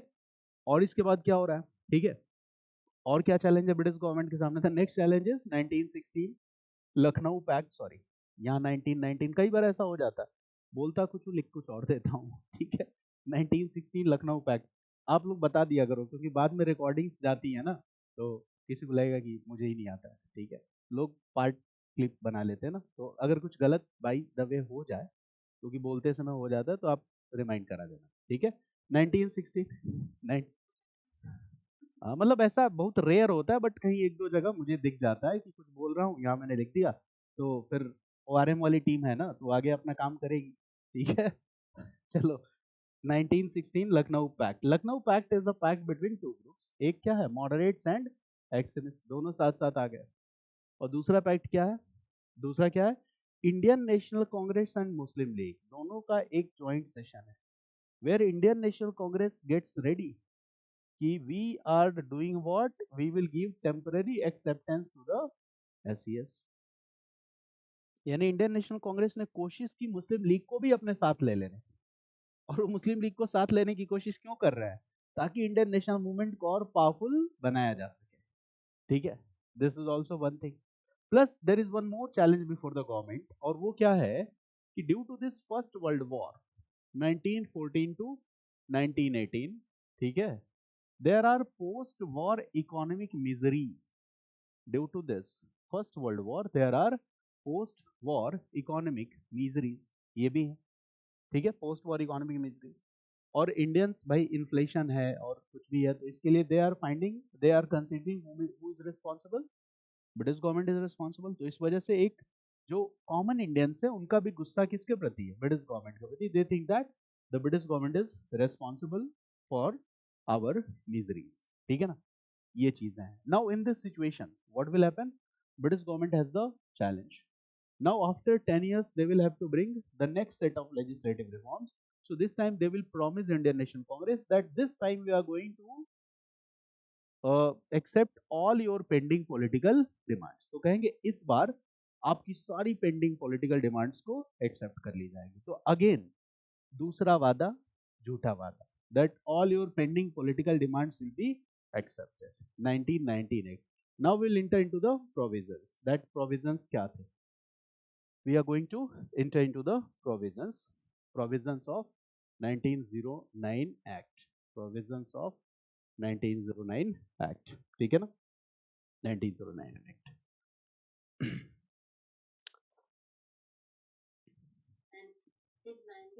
सॉरी 1919, हाँ, प्रोविजंस ऑफ 1998, ठीक है, मेन प्रोविजंस ऑफ 1998। अब देखो क्या है, क्या क्या चीजें आएगी।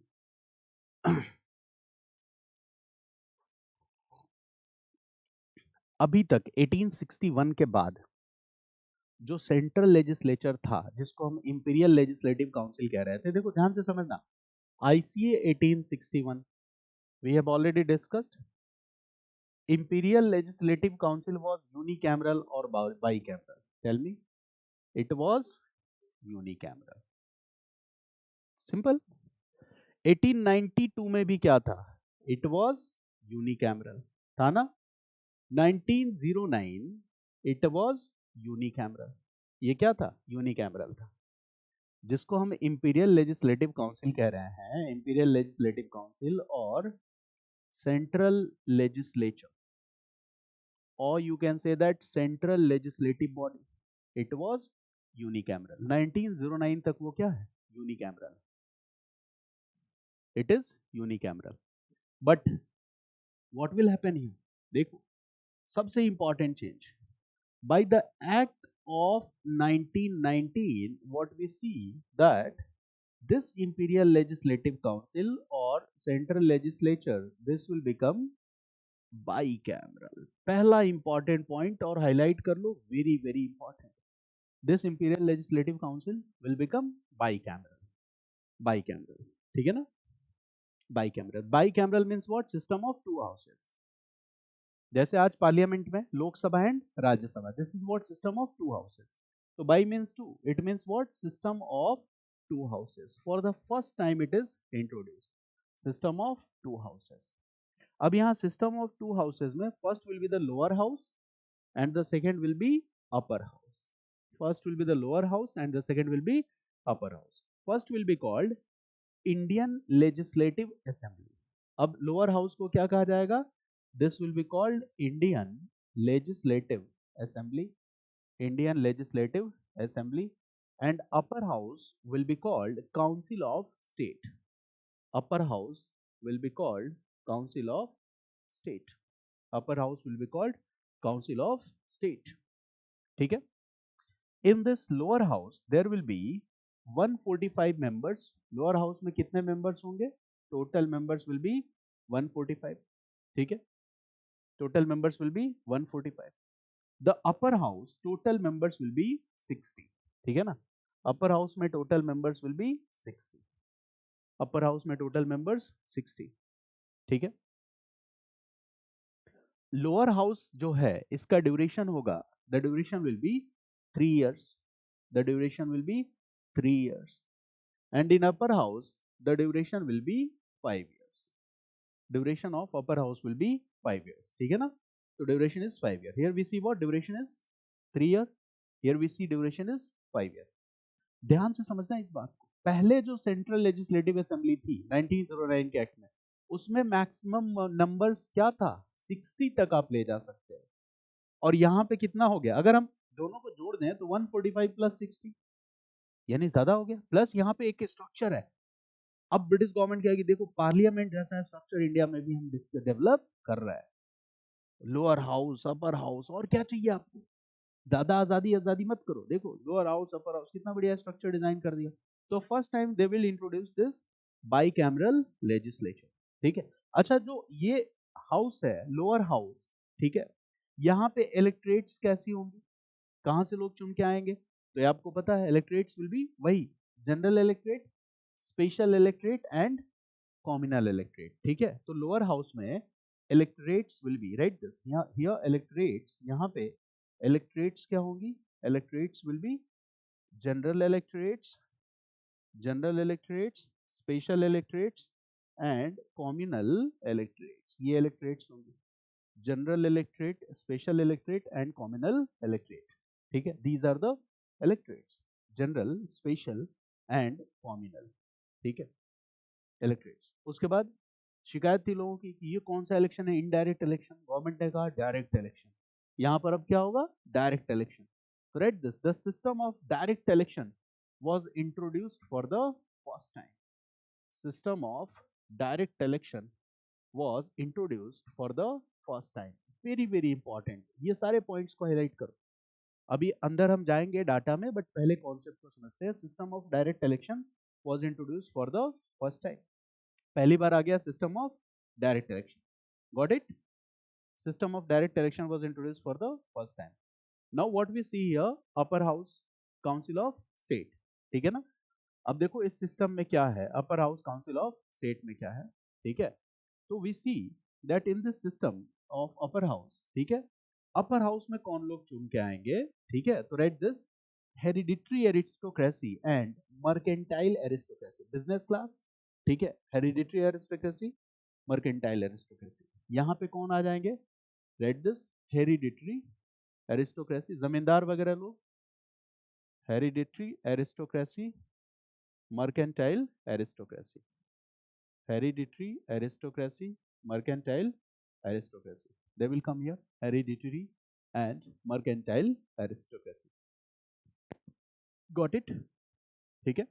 Now यहाँ पे अगर the people are coming from hereditary class and mercantile class selected, तो यहाँ पे universal adult franchise है कि नहीं? No. No universal adult franchise. This is what? Narrow franchise. This is what? इसी को हम क्या कहते हैं? Narrow franchise. This is called narrow franchise. This is called narrow franchise. Clear? Narrow franchise. इसके बाद एक और चीज याद रखो. यहाँ पे जो इलेक्शंस होंगे, आगे मैं प्रोविंशियल इलेक्शंस के बारे में बताऊंगा. It does not mean that all the people have got the right to vote. सबको वोटिंग करने का अधिकार नहीं था. If you hold sum property, अगर आप कुछ कॉर्पोरेशन टैक्स दे रहे हो, ठीक है, उस केस में आपको वोट करने का राइट था। It means right this, universal adult franchise नहीं है। Direct election, system of direct election है, बट यूनिवर्सल एडल्ट फ्रेंचाइजी नहीं है। Who is entitled to give vote? You can write if you want to write. Write who is entitled to vote. Who is entitled to vote? Who is entitled to vote? Vote कौन दे सकता है? Okay. So write those people who have some minimum qualifications like, vote कौन दे सकता है? Minimum qualifications, vote देने के लिए क्या क्वालिफिकेशंस है? पहला, ठीक है, रेजिडेंस, घर होना चाहिए in that constituency for a minimum period of time. मतलब जहां आप वोट दे रहे हो वहां आपका खुद का घर होना चाहिए, वो हाउस और residence in that constituency for a minimum period of time. वहां एक ईयर मेंशन होगा कि इतने साल से आपका घर एटलीस्ट यहाँ पे होना चाहिए, ठीक है, house for a minimum period of time, ठीक है, हाउस और residence for a minimum period of time.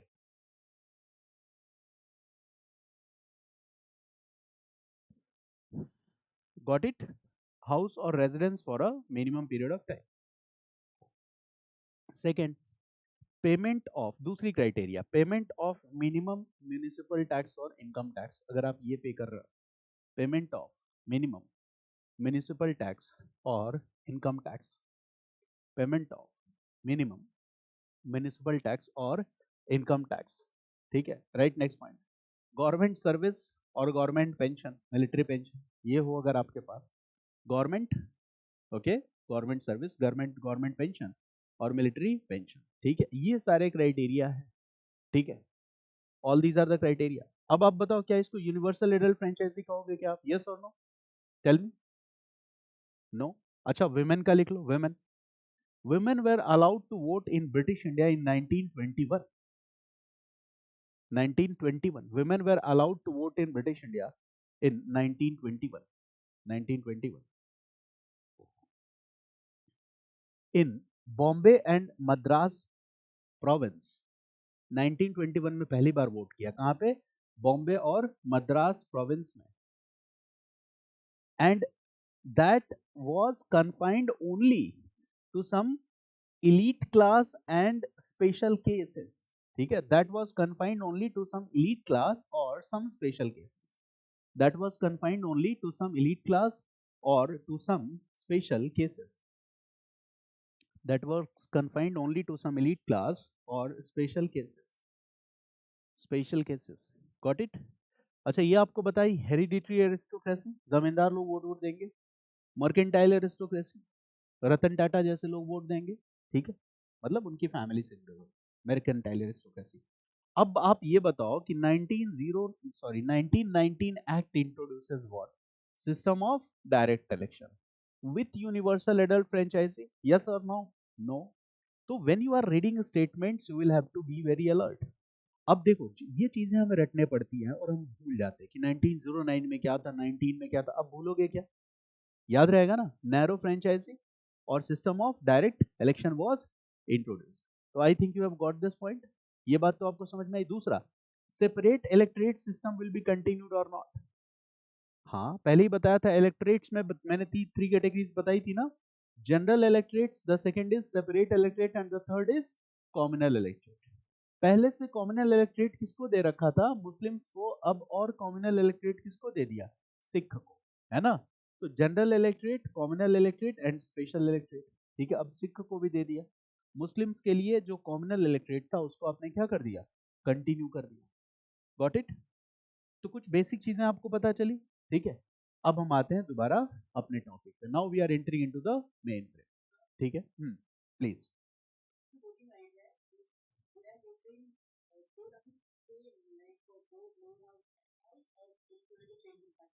Upper house का तो ऑब्वियस है चेंज होगा ना, अपर हाउस में ये आ जाएगा ना, हेरिडिटरी एरिस्टोक्रेसी, मर्केंटाइल एरिस्टोक्रेसी, ठीक है। लोअर हाउस, पूछिए।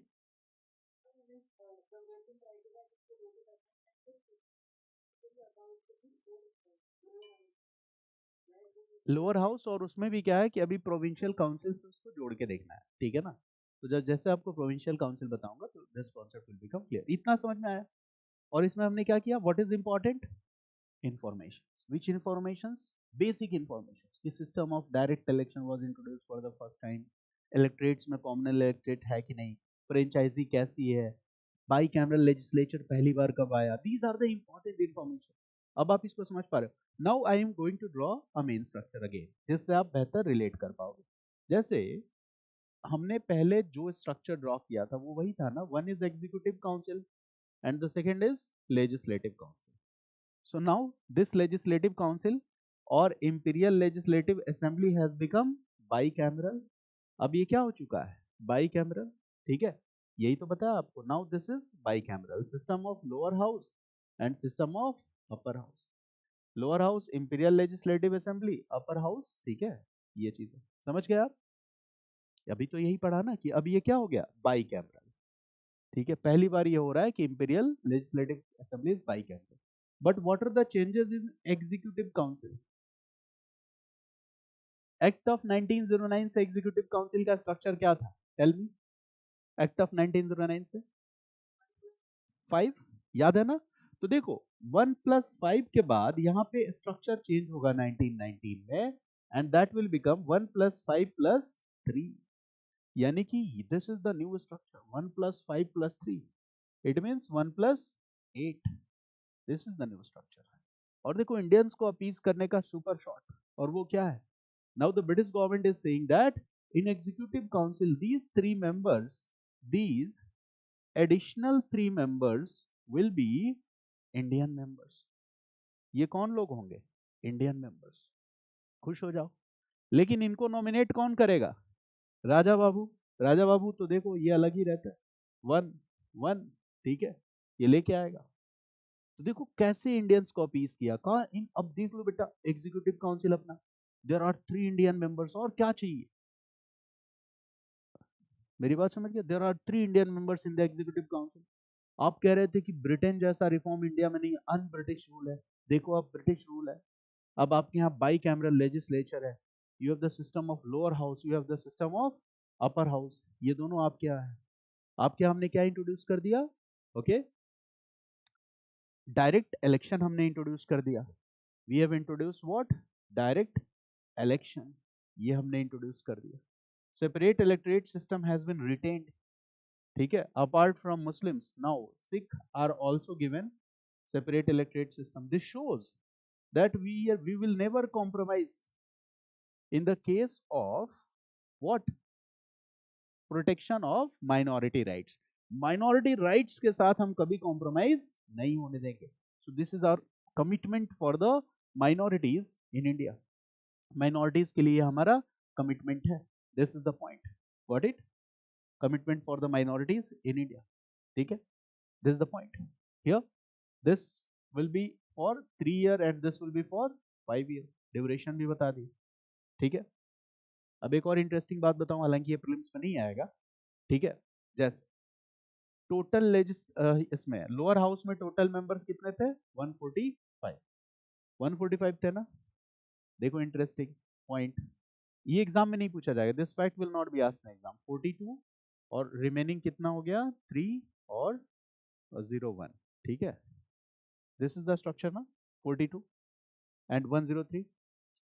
42 was nominated by governor general, ये 42 को कौन करेगा, नॉमिनेट करेगा गवर्नर जनरल। अब आप समझ लो कंट्रोल एकदम छोड़ना नहीं है, ठीक है। जैसे आप लोगों को मम्मी पापा कहते हैं भेजो दिल्ली, लेकिन एकदम निगरानी रखनी है, कंट्रोल बनाए रखना है, ठीक है, बच्चा हाथ से ना निकल जाए, ठीक है। तो ये वाला कॉन्सेप्ट समझे, 42 are still nominated by the governor general. वो किसको लेके आएंगे बताओ। अब जो जनरल इलेक्टोरेट्स है वो कितने सीट्स के लिए हो गई, 103। और इस 103 में भी डिवीजन हो गया, क्या, general electorate, communal electorate, special electorate, जो आपको पहले बता चुका हूं। तो आपस में ही लड़ो फॉर पॉलिटिकल पावर, ठीक है, कि मैं चला जाऊं काउंसिल में तो मैं चला जाऊं, इलेक्शन लड़ो, इलेक्शन में एक दूसरे की बुराई करो, एक दूसरे पे कीचड़ उछालो, ठीक है, और हम मजे में। तो ये तो है ब्रिटिश गवर्नमेंट का अप्रोच, ओके, गॉट इट। अब इसके बाद आ जाओ अपर काउंसिल में, फिर से ये एग्जाम में नहीं पूछा जाएगा फैक्ट, बट इंपॉर्टेंट है। कैसे? टोटल मेंबर्स कितने थे? 60। ठीक है, अब इसमें भी कहानी क्या है? 26 plus 34। 26 will be nominated by governor general. यहाँ भी गवर्नर जनरल के लोग बैठे हुए हैं, ठीक है। 26 are nominated by governor general. Note कर लेना, ये एग्जाम में नहीं पूछा जाएगा, ये बस समझने के लिए है। 26 is nominated by governor general. ये हो गई आपकी लेजिस्लेटिव काउंसिल, ठीक है। मान लो हम लोग लेजिस्लेटिव काउंसिल के मेंबर हैं, कोई बिल इंट्रोड्यूस किया, उस पर हम डिस्कस कर रहे हैं। मान लो इन केस हमने बिल को अप्रूव भी कर लिया, तो जब बिल फाइनल फाइनल एक्सेंट किसकी होगी उस पे? गवर्नर जनरल की। तब वो एक्ट बनेगा, लेजिस्लेशन बनेगा। राजा Babu governor general has what, यहाँ पे भी है ना 1+, देखो क्या इसमें 1+8 होगा कि नहीं होगा? 1+8 के बाद ये है ना, यहाँ भी 1+8 के बाद है, तो this governor general is having what, the power to veto. ठीक है, वीटो पावर है उसके पास, वीटो पावर है, प्लस उसके आदमी बैठे हुए हैं सारे के सारे, ठीक है, nominated. Now you are getting some picture, ठीक है। इसके बाद 1919 के एक्ट में, अच्छा ये गवर्नर जनरल के पास वीटो पावर अभी आया है कि पहले से चला आ रहा है? Governor general has already the power of veto. अच्छा यहाँ पे more Indian members are incorporated, it is true. तो मोर इंडियन मेंबर्स अगर इनकॉर्पोरेट किए गए तो गवर्नर जनरल को 2 चम्मच बॉर्नविटा और पिलाओ। और कैसे पिलाओ? तो देखो, first time we see here the governor general gets what, okay, read this, the power of certification। पहली बार, this is a very important question for prelims, read this, governor general got the power of certification। power of certification ये हो गया born बेटा। Veto power तो पहले ही था, power of certification भी मिल गया। Power of certification, power of certification क्या है? पावर ऑफ सर्टिफिकेशन बताओ। if you want to introduce a bill, if governor general will certify, then that bill will be introduced। पास करने के स्टेज तक की तो कहानी ही अलग है। Power of certification means what? अगर आपको कोई बिल भाई कोई भी एक्ट बनाना है, if you want to make some law legislation, तो पहले बिल तो लाना पड़ेगा ना। Now governor general has the power to certify that bill. वो बिल को क्या करेगा? सर्टिफाई करेगा, ठीक है। तब आप उस बिल को इंट्रोड्यूस कर सकते हो। और अगर आपने इंट्रोड्यूस करा के उसमें उसको पास कराने की स्टेज तक आ गए, तो गवर्नर जनरल के पास ओवर राइडिंग पावर्स है। If you will say yes तो bill will become act, if you will say no तो bill will not become act. तो मतलब क्या है? मतलब ट्रेनिंग दे रहे हैं सर, और क्या है। जैसे मान लो यूपीएससी का है कि अब हम यूपीएससी का एग्जाम नहीं लेंगे और फिर भी मैं आपको पढ़ाए देता हूँ, तो बेवकूफ़ी है। यही बात एक्सट्रीमिस्ट लीडर्स कह रहे थे कि भैया इसमें घुसे काहे पड़े हो तुम लोग लेजिस्लेटिव बॉडीज में। कहा गवर्नर जनरल के पास वीटो पावर है, गवर्नर जनरल के पास पावर ऑफ सर्टिफिकेशन है, उसने अपने लोगों को बिठा रखा है नॉमिनेटेड एडिशनल मेंबर्स। तो कर क्या लोगे आप काउंसिल में बहस करके? तो जो भी करना होगा काउंसिल के बाहर करना होगा, ठीक है। पार्लियामेंट्री मेथड्स की जगह कौन से मेथड्स यूज करने होंगे? What revolutionaries were saying? Extra parliamentary tactics, because these parliamentary tactics will not work. इसमें क्या काम कर पाओगे आप? You are not going to do anything these parliamentary, so this is called, now Indian National Congress is saying what? Yes to this parliamentary tactics, revolutionaries are saying no to this parliamentary tactics। उन्होंने कहा साफ साफ दिख रहा है, अंधे को भी दिख रहा है कि ब्रिटिश गवर्नमेंट ने कोई रिफॉर्म नहीं किया, still you are believing in the British sense of justice. कहा ऐसे तो देश आजाद होके रह गया, ठीक है। इसी में काउंसिल काउंसिल खेलते रहोगे, इलेक्शन लड़ते रहोगे और ब्रिटिश हमें बेवकूफ बनाते रहेंगे, ठीक है। इससे बेटर है कि हमें क्या करना चाहिए? एक फाइनल रिवॉल्यूशन की तरफ जाना चाहिए। Got it? This is the point. इतना समझ में आया? Is this clear? Central legislature, central executive clear? Now 1919 के एक्ट में I will also discuss with you about the provincial government, that is very important, so right this. Changes that were introduced in provincial government, this part is very important.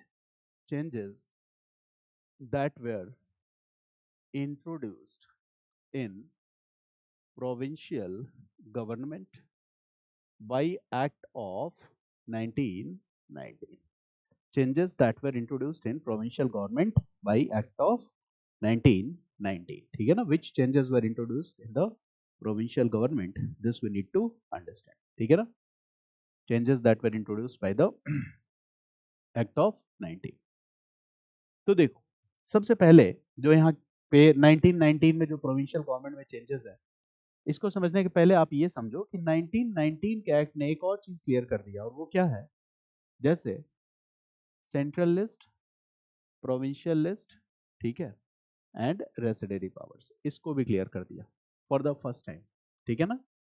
You can write here three list system, three list system. पहली बार, मतलब central government के पास क्या power है, provincial government किस subjects को deal कर सकती है, ठीक है. This was made clear. Okay, right this. For the first time we see what, okay,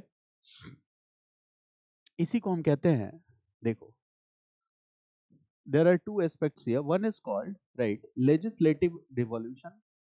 One concept is called legislative devolution. Legislative devolution, ठीक है.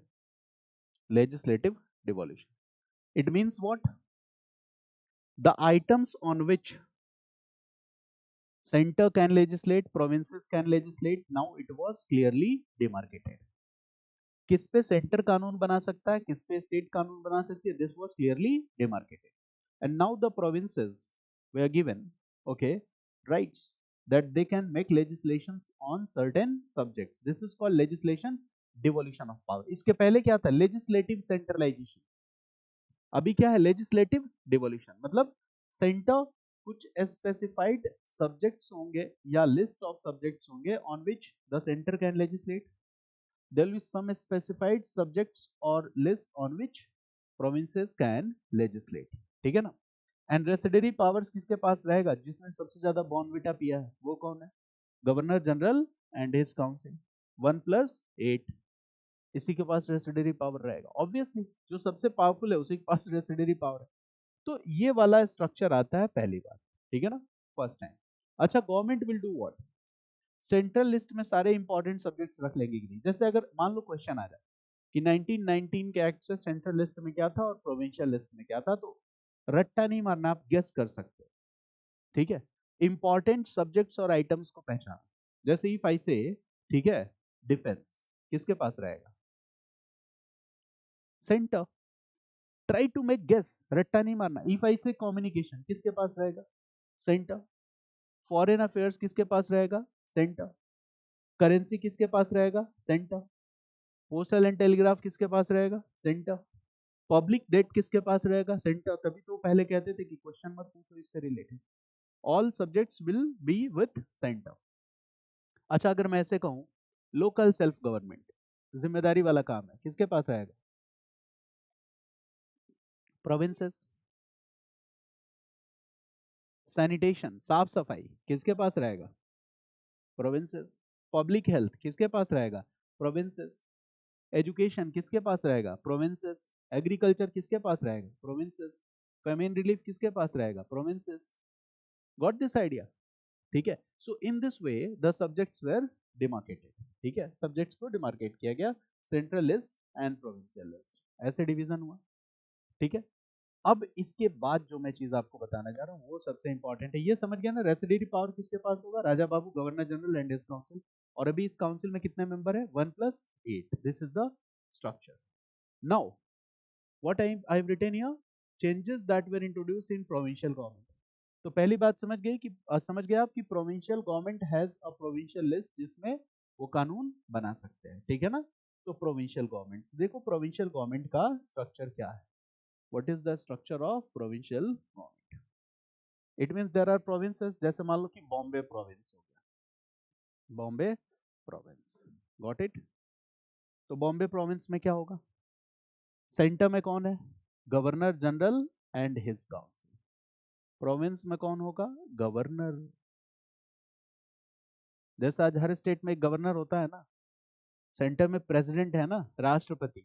ये वही वाला स्ट्रक्चर तो है जिसको हमने इनहेरिट किया है. तो प्रोविंसेस में क्या होगा, गवर्नर. और गवर्नर की हेल्प एंड सपोर्ट के लिए क्या होगी, governor and his council, governor and his council. अच्छा, काउंसिल के मेंबर्स वैरी करेंगे प्रोविंसेस में, मेरी बात समझ गया ना. कोई एब्स्ट्रैक्ट नहीं है इसलिए मैं नहीं बता रहा हूँ council members. Only structure that you need to know is that provinces में क्या होगा, गवर्नर एंड हिज काउंसिल. ठीक है. इसी तरह से प्रोविंसेस में there will be a PLA, provincial legislative assembly. ठीक है. Provincial legislative assembly. And in this provincial legislative assembly, okay, what will happen, पहले तो governor and his council and then what will happen, okay, election होगा. तो election के बाद क्या हो जाएगा, okay, council of ministers, they will also be there, council of elected representatives, council of elected representatives. ऐसे ही तो चलेगा ना लेजिस्लेटिव असेंबली में, मिनिस्टर्स भी है, इलेक्टेड रिप्रेजेंटेटिव्स भी, और यहाँ पे क्या है, गवर्नर. अच्छा, यहाँ पे किसी सब्जेक्ट को गवर्नर रिजर्व कर सकता है, किसके लिए, गवर्नर जनरल के लिए. यानी ultimately through the help of governors the British government was maintaining control on the provinces also. Provinces पे भी गवर्नर्स की हेल्प से गवर्नर जनरल ने अपनी कंटिन्यू वो बना रखा था. ठीक है ना, they have made their, okay, control. एक और बात यहाँ पे समझो, apart from this legislative devolution, financial devolution was also done. Financial devolution ये भी किया गया था. Financial devolution, this was also done. Financial devolution means what? It is very simple, that complete separation of revenues between center and provinces. कि कौन सा revenue centre के पास जाएगा, कौन सा रेवेन्यू प्रोविंसेस के पास आएगा, that is financial devolution. Complete separation of revenues between center and provinces, that is financial devolution. Complete separation of revenues between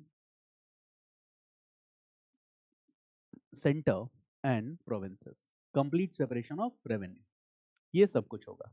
Got it? Complete separation of revenue. ठीक है, between centre and provinces. इतनी चीजें आपको समझ में आई. Financial devolution, ये central list, provincial list, ये आ चुका है. अब provincial government, basically provincial government, अब इसमें एक प्रोविजन है, और वो प्रोविजन क्या है देखना. पहले ये लिख लो, फिर बाद में आपको क्लियर करता हूँ. Read this act of 1919. इसमें क्या हुआ, read this, dyarchy was introduced in the provinces. Diarchy was introduced in the provinces. इसका मतलब हमें समझना, we need to understand this concept. Diarchy was introduced in the provinces by the act of 1919. और यहीं पे एक और फैक्ट लिख लो जिससे कि आपको कंफ्यूजन नहीं होगा. एक्ट ऑफ 1935 में क्या हुआ, एक साथ एक बॉक्स में रहेगा तो there will be no any confusion. यहाँ 2 points, there are 2 points. पहला क्या है, diarchy was abolished in the provinces.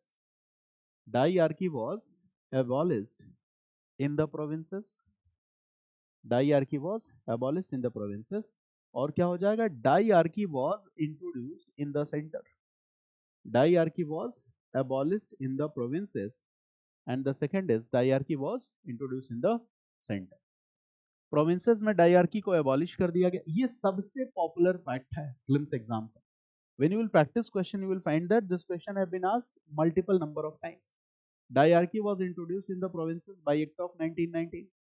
फिर आईएनसी ने अपोज किया इस डायआर्की का. आईएनसी अपोज कहा कि यार ये रेस्पॉन्सिबल गवर्नमेंट नहीं है, डायआर्की नहीं होनी चाहिए. तो नेक्स्ट एक्ट में गवर्नमेंट ने क्या किया, डायआर्की को प्रोविंसेस से खत्म कर दिया, बट कहाँ इंट्रोड्यूस कर दिया, सेंटर में इंट्रोड्यूस कर दिया. लिख लो, very very very important fact. Now we'll understand this concept. What is the concept of diarchy in the provinces and in the center? तो provinces में देखते हैं what is the concept of diarchy. तो देखो, it is very simple. ठीक है, provincial administration जो है या प्रोविंशियल गवर्नमेंट, इसको दो हिस्सों में बांट दो. सबसे पहले provincial government, provincial administration. First divide this provincial government and provincial administration in two halves. दो हिस्सों में बांट दो. ठीक है, एक हिस्सा किसके कंट्रोल में है, तो one part is in the control of governor and his council. Governor and his council, Raja Babu के सब दोस्त हैं, बैठे हुए हैं स्टेट्स में भी. Governor and his council. Centre में कौन है, governor general, that is called viceroy. ठीक है. And the second part you can write, okay, second is governor and his, governor and his ministers. मतलब यहाँ पे गवर्नर का भी स्ट्रक्चर हो गया, governor and his ministers. Governor and his ministers दो पार्ट में हमने बांट दिया. Governor and his council, and governor and his minister. This is what legislative body and this is what a kind of executive body. ठीक है, but यहाँ पे हम एग्जीक्यूटिव लेजिस्लेटिव नहीं लिख रहे हैं, समझेंगे इस चीज को. Governor and his ministers, governor and his council. ठीक है, अब ये काउंसिल का स्ट्रक्चर अलग अलग प्रोविंसेस में अलग अलग होगा. यहाँ तक कि प्रोविंशियल लेजिस्लेटिव असेंबली के जो मेंबर होंगे, number of members that will also differ in various states. That's why I am not writing any number. मैं यहाँ पे कोई नंबर नहीं लिख रहा हूँ. Here ministers means what? Elected Indian representatives. You can write elected Indian representatives. Elected Indian representatives. Elected Indian representatives. ठीक है, elected Indian representatives. अब दूसरा कॉन्सेप्ट मैंने पहले ही बताया आपको कि central list, provincial list and resident power, ये डिवीजन हो चुका है ना. Got it? It means in provincial list there will be subjects or the items, there will be subjects or the items on which provinces can make legislation. Provinces legislation बना सकता है. डाइआर्की का मतलब यह है कि प्रोविंशियल लिस्ट को भी दो टुकड़ों में तोड़ देना, दो हिस्सों में बांट देना. Di means two, archy means rule, rule of two. It means rule कहां हो पा रहा है? प्रोविंशियल लिस्ट पे ही तो प्रोविंशियल गवर्नमेंट कानून बना पाएगी. Provincial government can make legislations on provincial list, and the point here is right. Okay, diarchy, diarchy, diarchy. Here it means provincial list has been divided into provincial list divided into two categories. Divided into two categories. Provincial list subjects. Provincial list subjects divided into two categories. We have divided provincial list subject into two categories. One is called reserved list. One is called a reserved list, and the second is transferred list. One is called reserved list, and the second is called transferred list. यानी provincial list में जितने subjects हैं उनको भी हमने दो part में बांट दिया. One we are calling it reserved list, and the second is we are calling it transferred list. अब देखो क्या है, those subjects which are in reserved list, who can make legislation on this? Governor and his council. They are reserved for governor and his council. And those subjects which will be in transferred list, who can make legislation on the subjects that are given in transferred list? So governor and his ministers. ठीक है, यानी कि provincial list subjects had been divided into two parts. ठीक है, पूरे subjects को दो हिस्सों में बांट दिया.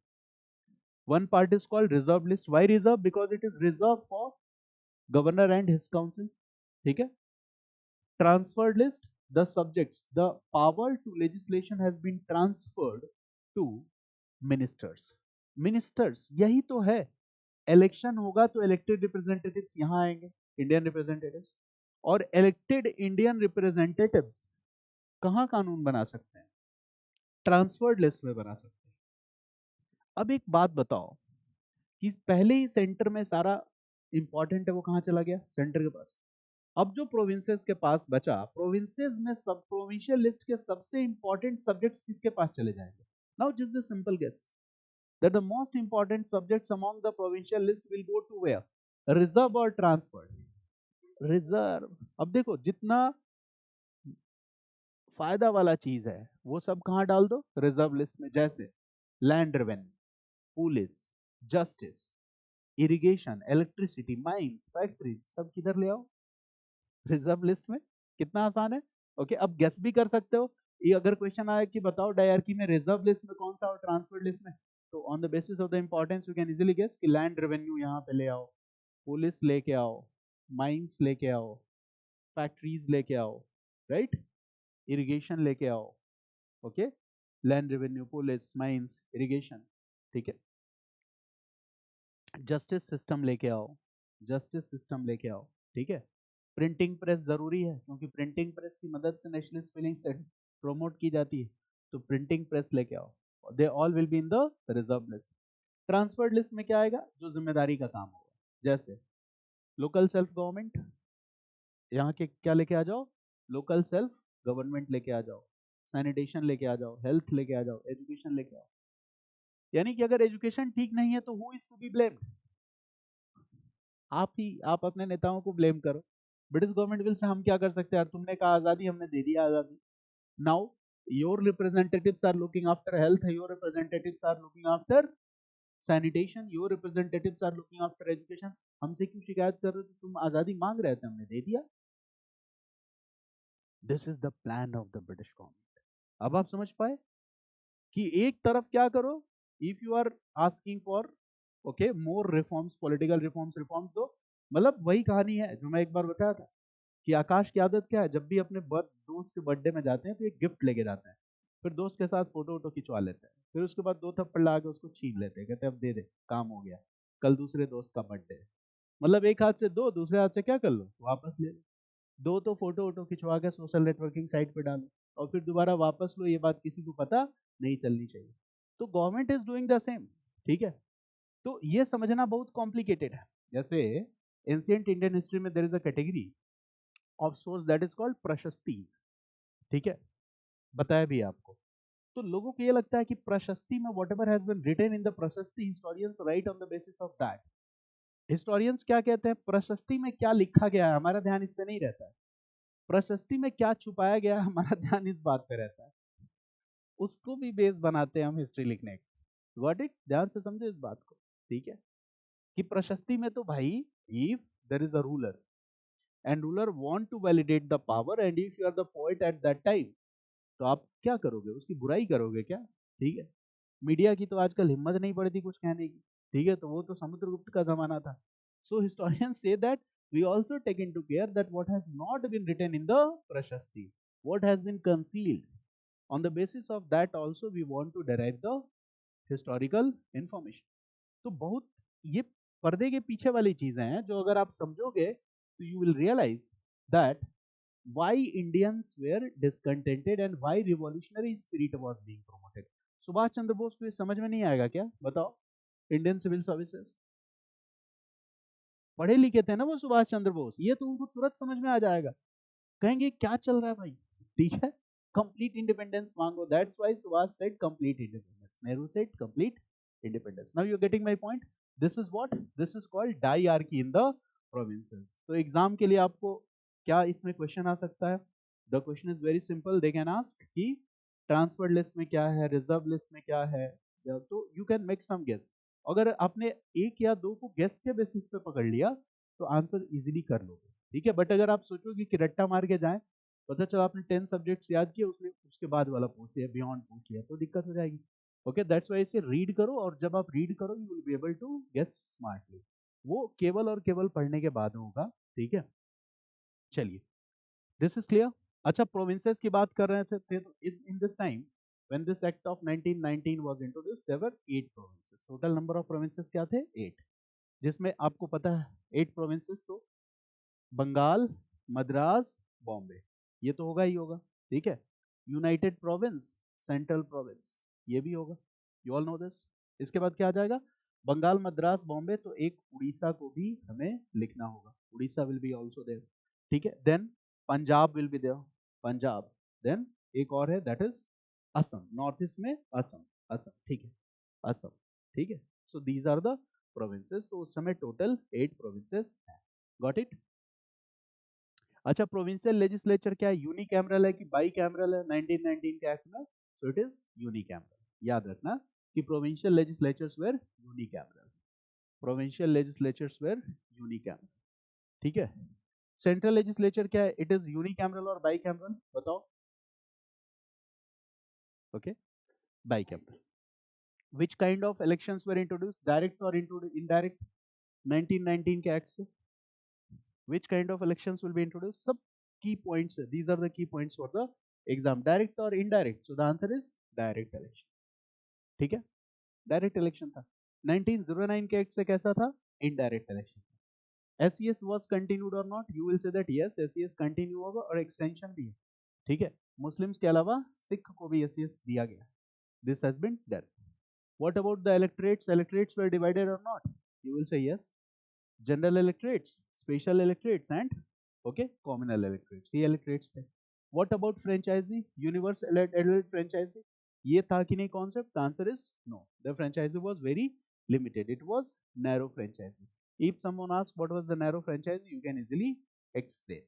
ठीक है, you can easily explain. Okay, अब काउंसिल मेंबर्स को कुछ ज्यादा अधिकार दिए जाएंगे, यस, तो राइट दिस। ये क्या है, 1919 के काउंसिल में क्या हो गया, the council has finally been enlarged, right? Okay, now the members, okay, could ask questions. Second point, could ask supplementary questions. Could ask questions. Second point, could ask supplementary questions. Supplementary questions भी पूछ सकते हैं. Could ask supplementary questions. Right, next point. They can move resolutions. They can move resolutions. Okay. Right, next point. They can initiate legislations also. They can initiate legislations also. But only after the approval of, बताइए आपको. They can initiate legislations also. Right, next point. They could even reject the budget. But कुछ नहीं होना है. एक do और undo वाला button होता है ना कंप्यूटर में, वही पावर है गवर्नर जनरल के पास. Governor general can restore it. You can reject the budget, governor general can restore it. आप जो भी करोगे एक बटन दबाएगा, अंडू हो गया, काम खत्म. ठीक है.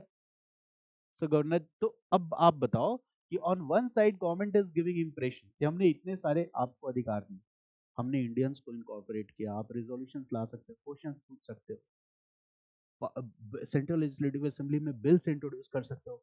लेकिन बिल कब इंट्रोड्यूस कर सकते हैं, पावर ऑफ सर्टिफिकेशन भी तो दे दिया. बिल इंट्रोड्यूस करके लेजिस्लेशन बनेगा तो वीटो पावर भी तो है उसके पास.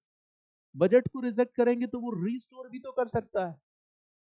That's why 19 second phase revolutionary activities will say that we will have to follow extra parliamentary pressure or the tactics. These things will not work. अब आप रिलेट करना है इस चीज को कि क्यों सेकेंड फेज में रिवॉल्यूशनरी एक्टिविटीज कह रही है complete independence from British rule. याद है जेल Nehru and Subhash Chandra Bose. Okay, they are saying what, क्या NC should make it clear that we want complete independence from the British rule. Why? Because in this imperial structure, independence जैसी कोई चीज तो है ही नहीं. In the name of independence, we are still subjugated to the British rule. Now, what will happen? What will the impact of this Act of 1919? Will it be able to appease INC leaders? No. This has not fulfilled the pending political demands. So, what will happen? This will result in dissatisfaction. Now there is a dissatisfaction among the rulers. और 1919 के बाद क्या हो जाता है, non cooperation movement, and that is what, okay, 1922 first great mass movement of India. First great mass movement of India. स्वदेशी movement क्या था, first mass movement, and this is what first great mass movement of India under the leadership of Gandhi. And here what we see, religious unity was seen, wider participation of masses was seen. And here the goal of Indian National Congress is very clear, that is Swaraj. Moderate meaning as well as extremist meaning both has been incorporated. So obviously this will have some pressure on the British government कि Indians ने अब क्या है, national feelings काफी consolidate हो रही है. ठीक है, this happened. Then again elections will be conducted. अब सबको पता है कि 1919 के बेसिस पे elections 1920, 23, 26. You all know this. ठीक है. After the suspension of non-cooperation movement, council entry वाला issue सब आपको पता ही है. Swaraj party will come. Then here we see what, Swaraj party politics. 1929 तक what we see, Swaraj party politics. I have already discussed it. You all know this. ठीक है. अब 1919 act में there was a provision that after 10 year what will happen, new act will be introduced. ठीक है, previous act will be reviewed, re examined, है ना, and according to the needs, okay, new the demands of Indian people will be incorporated और हम एक नया act लेके आएंगे, that will be the next act. तो 1919 में ये प्रोविजन था. तो according to this provision next act कब आना चाहिए था, 1929 में. बट ऐसा नहीं हुआ. हमें पता है कि क्यों नहीं हुआ. Reason is that 1927 Simon commission comes. Simon commission का काम क्या है, to review and re examine act of 1929 and to give further recommendations that how the Indian demands could be incorporated in the next act. But we all know that Simon commission बनने के बाद क्या शुरू हो जाता है, anti Simon agitation. You all know this. इसके बाद एंटी साइमन एजिटेशन के बाद क्या होता है? Okay, that now 1930 Simon Commission will submit its report. On this report, discussions will be conducted in London in the form of RTCs. Total 3 round table conferences were concluded. ये भी आपके साथ मैं क्लास में डिस्कस कर चुका हूँ 1930 to 1932. All you know. In this period again we see second mass movement, that is the civil disobedience movement. यहाँ civil disobedience movement भी हो जाता है 30 से 34. ठीक है. सेकेंड आरटीसी के बाद government announce Ramsay MacDonald announce communal award. That is also a part of divide and rule policy, but Indians ने उस अवार्ड को लेने से मना कर दिया. Poona pact, you all know this. And finally what will happen, the outcome of RTCs, outcome of all the discussions in the RTCs will appear in the form of Government of India Act 1935. Now we have to discuss about the provisions of Government of India Act 1935. क्या provisions थे? This we need to discuss. ठीक है ना? What are the provisions? We all know all the developments. इसके पहले क्या हुआ? We all are familiar with this. So now we are coming to the provision. क्योंकि already मैं बहुत डिटेल में ये चीजें पढ़ा चुका हूँ. ठीक है ना? तो अब देखो क्या होगा. Main provisions we are going to discuss कि क्या क्या चेंजेस आते हैं. ठीक है. तो देखो पहले से एक जो अपोजिशन था मुद्दा वो क्या था कि डायरकी इन प्रोविंसेस, इसको लगातार इंडियन नेशनल कांग्रेस क्या कर रही थी, अपोज कर रही थी कि डायरकी लाने का कोई मतलब नहीं है. आप कह रहे हो कि you have introduced a kind of responsible government in the provinces. You are claiming that provinces में Indian elected representatives are running the government, but that is not the case. Provinces में रिजर्व लिस्ट, जिसकी वजह से governor and his council का interference है. तो provinces में जब तक आप डायरकी खत्म नहीं करोगे, responsible and responsive government will not come. तो 1935 के एक्ट में एक सबसे इंपॉर्टेंट प्रोविजन होगा और वो क्या होगा, dyarchy is abolished in the provinces but it will say that dyarchy will be introduced eight the centre. ये हो गया. This is an important point. Okay, dyarchy will be introduced eight the centre. Abolition of diarchy in the provinces, but diarchy will be introduced in the center.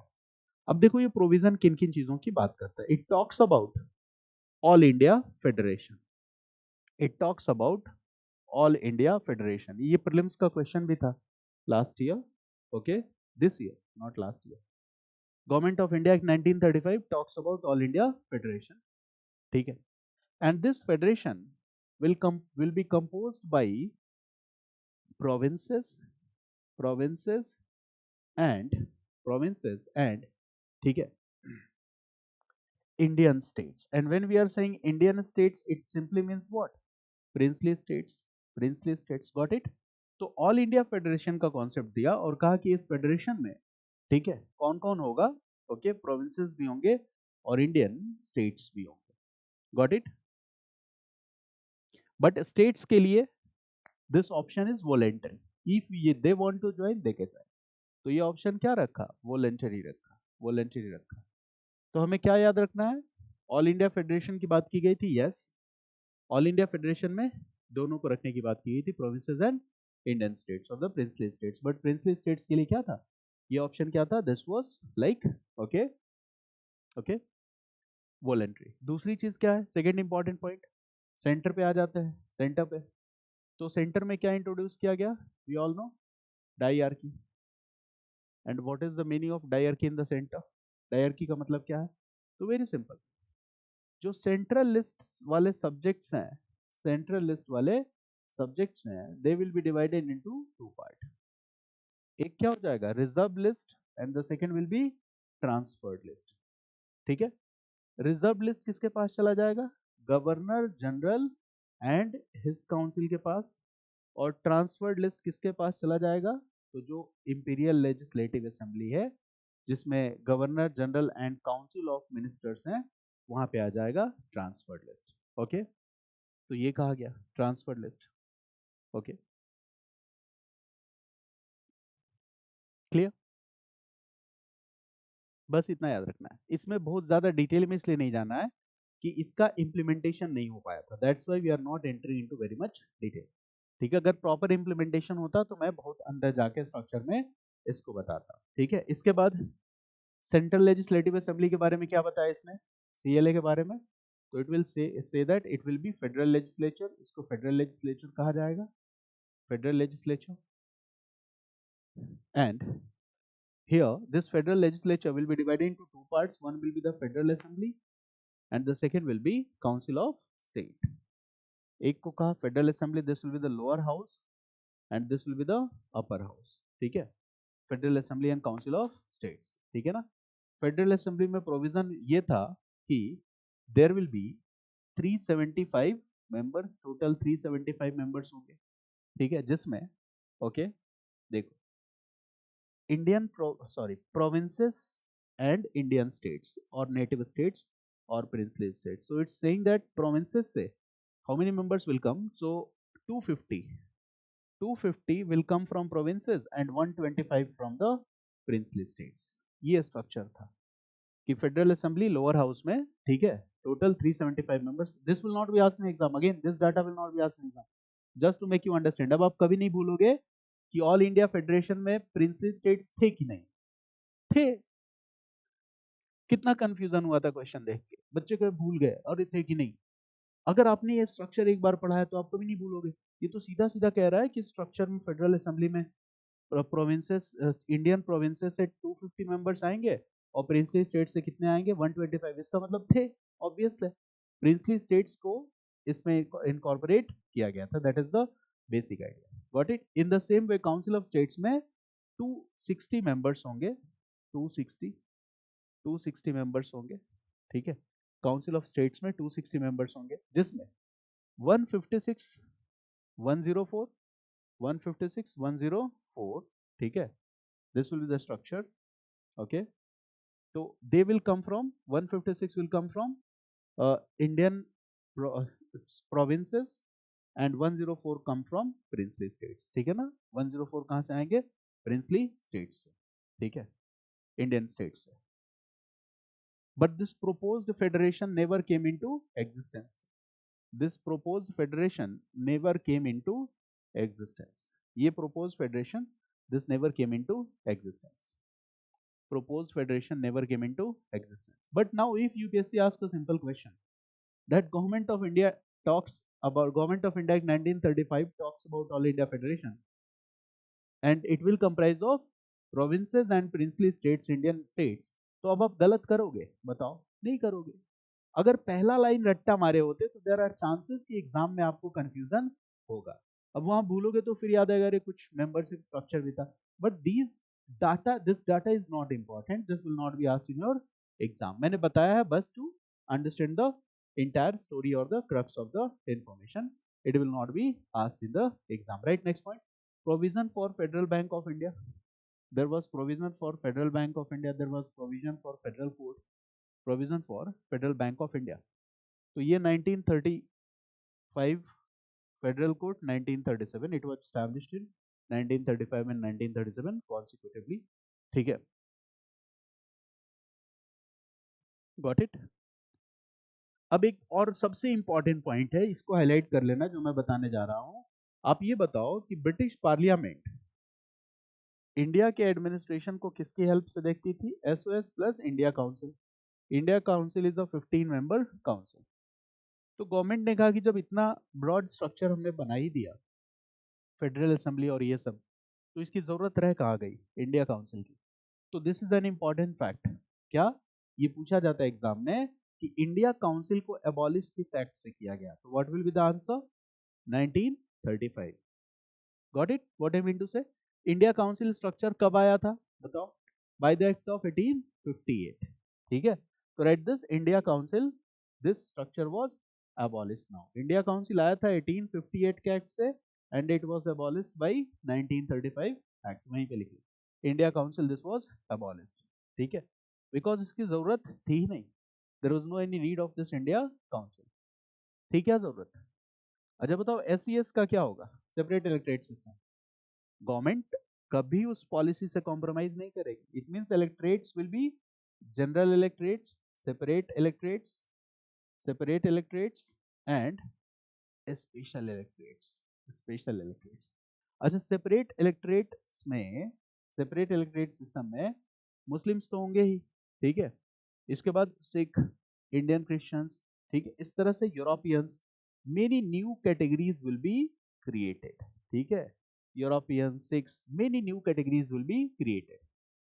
और ये creation के पीछे British government argument क्या दे रही है कि we will never compromise with the minority rights, we are committed to protect the minority rights, सब minority rights को प्रोटेक्ट करने के लिए कमिटेड है। This is the explanation that they are giving, got it, okay. And now they claim, क्या claim किया British government ने कि since provincial diarchy has been abolished, provinces में डायरकी अबॉलिश कर दिया, it means now we have given provinces autonomy, ठीक है, there are elected members of India में, प्रोविंसेस में वहां का शासन वहां के इलेक्टेड रिप्रेजेंटेटिव्स के अकॉर्डिंग होगा, this set, okay. So at this point, since British government announced that they have abolished diarchy in the provinces, since British government announced that they have abolished diarchy in the provinces, they have abolished diarchy in the provinces, they have abolished diarchy in the provinces, and they claimed that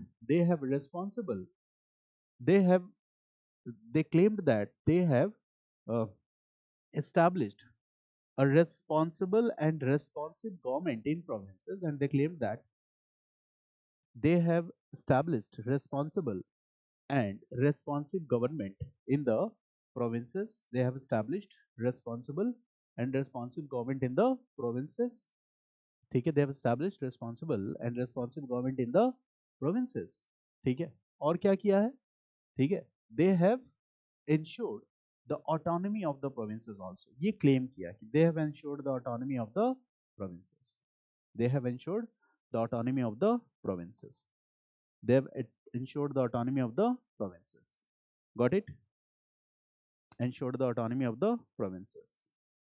इतनी बात आपको समझ में आई? एक और बात बताओ, ठीक है, जो सेंट्रल लेजिस्लेचर था, federal assembly council of state, ये यूनिकैमरल था कि बाई कैमरल हो चुका था? By cameral. बट प्रोविंसेस में जो लेजिस्लेचर था 1919 के एक्ट तक it was unicameral. read this, by this 1935 act, read this 1935 act, bicameral legislature was introduced in 6 provinces, not all, bicameral legislature was introduced in 6 provinces। लिख लो not all, क्योंकि exam में ऐसे लिख देगा question, by the act of 1935 bicameral legislature was introduced in all provinces, बस खेल खत्म, 2 number गया, ठीक है, तो ध्यान रखना है, bicameral legislature was introduced in selected provinces, number is 6, not all, तीनों पॉइंट लिखो जिससे क्लियर रहे, it was, okay। now E5 से डायरेक्ट इलेक्शन का सिस्टम है कि इनडायरेक्ट इलेक्शन का, what is the answer? And franchise, universe adult franchise, yes और no? No, again the franchise is what? Narrow. This chapter is complete. तो पहली बार all India federation बनाने की बात कहां की गई? वेयर? एक्ट ऑफ 1935, ठीक है। Diarchy at the centre was introduced by which act? 1935। Diarchy at the province was introduced 1919। Diarchy in provinces was abolished by the act of 1935। Central legislature जो है एक्ट ऑफ 1935 से unicameral है कि bicameral? It is bicameral, federal assembly और, ठीक है, ये bicameral है। Bicameral legislature was introduced in the provinces but not all, some selected provinces, ठीक है। Now this is what? All act of 1935। We all know that all provisions of 1935 could not be applied at that time, ठीक है, due to some deadlocks, ठीक है, but after, once we were in the process of making our constitution, 2/3 part of the constitution was composed of Government of India Act 1935, 2/3, but इससे हम appease नहीं हो पाए क्योंकि हमें क्या चाहिए था? कंप्लीट इंडिपेंडेंस, तो obviously it will not be able to appease our demands, ठीक है, यहां तक पढ़ लिया। फिर next development is what? Linlithgow offer 1935, sorry 1939 August offer, 1940 Cripps mission, 1942, ठीक है, Wavell plan based Simla conference 1945, cabinet mission plan 1946, Mountbatten plan, 3 June plan 1947, Indian independence act 1947। We already have discussed in very much detail. मेरी इच्छा थी कि एक बार बताऊं, लेकिन मैंने इतना डिटेल में बता दिया है ना, कि मुझे लग रहा है कोई मतलब नहीं है, आप लोगों को याद होगा, वो ऑलरेडी बोर हो जाओगे दोबारा पढ़ोगे तो, ठीक है। Because we have discuss in very much detail, मैं खुद जानता हूँ ये बात कि डिटेल में पढ़ाने का फायदा ये होता है कि I will teach the same topic you again ना, तो आप कहोगे अब क्या ही पढ़ना है, वो तो याद है। तो मैं चाहता हूँ कि यही कॉन्फिडेंस आपके अंदर है कि आपने भले ही 10 चैप्टर्स नहीं तैयार किए, 1 चैप्टर तैयार किया, बट यू आर कॉन्फिडेंट, ठीक है। 21 ईयर्स की जगह 24 ईयर्स में बन जाओ, कोई टेंशन नहीं है, कोई टेंशन नहीं लेना है, ठीक है। ये मैं बार बार कहता हूँ, कोई टेंशन नहीं लेना है, बढ़िया से सिलेबस और आहुति नहीं देनी है अपने अटेम्प्ट की। मेरी बात समझ गया? As a coaching institute, as a coaching teacher, I will say आ जाओ मैं आईएएस बना दूंगा 21 साल में, ठीक है। क्योंकि मेरी बातों से आप इन्फ्लुएंस हो जाओगे, टेंडर एज में हो, समझ नहीं पाओगे कि किस तांत्रिक के पास बात आ रहा हूँ, फिर फंस जाओगे, ठीक है। तो ये आपको समझना होगा, और प्लस इससे एक अननेसेसरी प्रेशर क्रिएट होता है बच्चों पे, ध्यान से समझना इस बात को। उस प्रेशर की वजह से अननेसेसरी प्रेशर माउंट होता है पेरेंट्स पे। 19-20 साल की एज में बच्चों को घर से बाहर भेजना, बिगड़ने के चांसेस भी क्या होते हैं, ज्यादा होते हैं।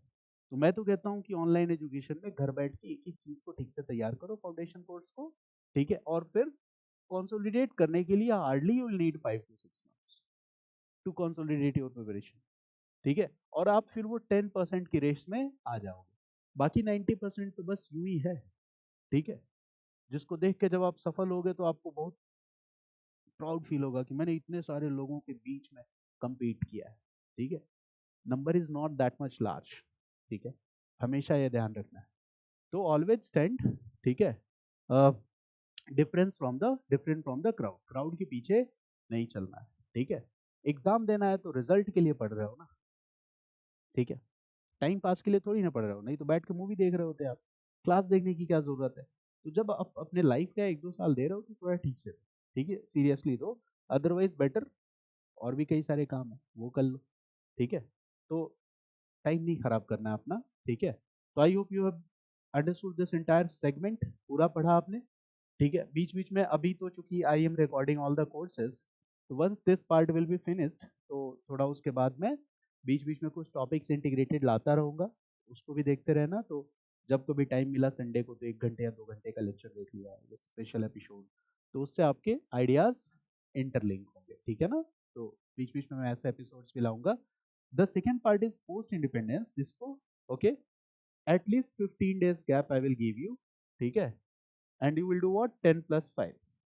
You will fix a target that within 10 days I will cover all the MCQs of modern Indian history, ठीक है। और कवर करते वक्त मार्क भी करना है कि कौन से चैप्टर्स के फैक्ट्स को भूलने की प्रोबेबिलिटी ज्यादा है, like revolts and revolts years, ठीक है ना। तो मार्क कर लो उसको, और उसको फ्रीक्वेंट रिवीजन, यानी once you do complete revision, MCQ पूरा कर लेते हो, तो at least there will be 10% part which will required frequent revision, तो उसको फ्रीक्वेंट रिवीजन करते रहो। तो इसके लिए मार्कर रखो, क्वेश्चन बैंक आपको पता है किससे प्रैक्टिस करना है, and then these 5 days in case you miss the deadline, और दीज 5 days क्या है, अगर आपने कंप्लीट भी कर लिया तो you will do what, frequent revision. और तरीका क्या होता है, once you have read this, okay, then after 1 month you will take 1 or 2 days and you will revise all, ठीक है। Again after 1 month you will take 1 or 2 days और you will revise all, this is called frequent revision. एक बार जो पढ़ लिया, कभी एक बार Sunday को बैठना है और पूरा का पूरा क्या करना है, एक बार रिवाइज कर देना। तो in this way you will be in constant touch with the concepts, तो आपको वो याद रहेगा। And then I will announce the dates, and then we will start this module post independence, ठीक है ना। पोस्ट इंडिपेंडेंस मॉड्यूल करेंगे, इसका फायदा प्रीलिम्स में भी आपको मिलेगा, because I will discuss it in a very holistic manner, almost 8 to 12 classes. I am not sure कि कितना टाइम लग जाएगा, बट इसी के रेंज में कुछ होगा। 8 to 12 classes will take, okay. And इसमें वो कॉन्स्टिट्यूशनल डेवलपमेंट वाला भी टॉपिक पूरा आपको पढ़ाना है, इकोनॉमी के भी कुछ बेसिक कॉन्सेप्ट्स बताने हैं, उसमें फॉरेन पॉलिसी का भी कुछ आ जाएगा, ठीक है। तो there are so many things that will appear here, तो that's why it will take 8 to 12, ठीक है ना। पॉलिटिकल डेवलपमेंट्स भी है, that too I want to discuss with you. तो this part will be finished, ठीक है। पैरेलल अभी हमारी एंशिएंट इंडिया की क्लासेस चल रही हैं, अगर आप नहीं देख पाओ, मैनेज ना कर पाओ, तो अभी तो मैंने 1-2 वीडियोस डालने हैं यूट्यूब पे, but regularly from 15th Feb onwards, ठीक है ना, I will post videos continuously. And this time I am also incorporating Upinder Singh book in my lectures, ठीक है ना. तो that is the additional advantage for you. तो अगर टाइम मिले तो इसको भी देखना है, because once you will watch those videos your command over the ancient Indian history will be better. ठीक है, गॉट इट. तो फिनिश हुआ, ठीक है. चलिए फिर, thanks to all of you. मिलते हैं पोस्ट इंडिपेंडेंस की क्लास में. Okay, welcome. वेलकम.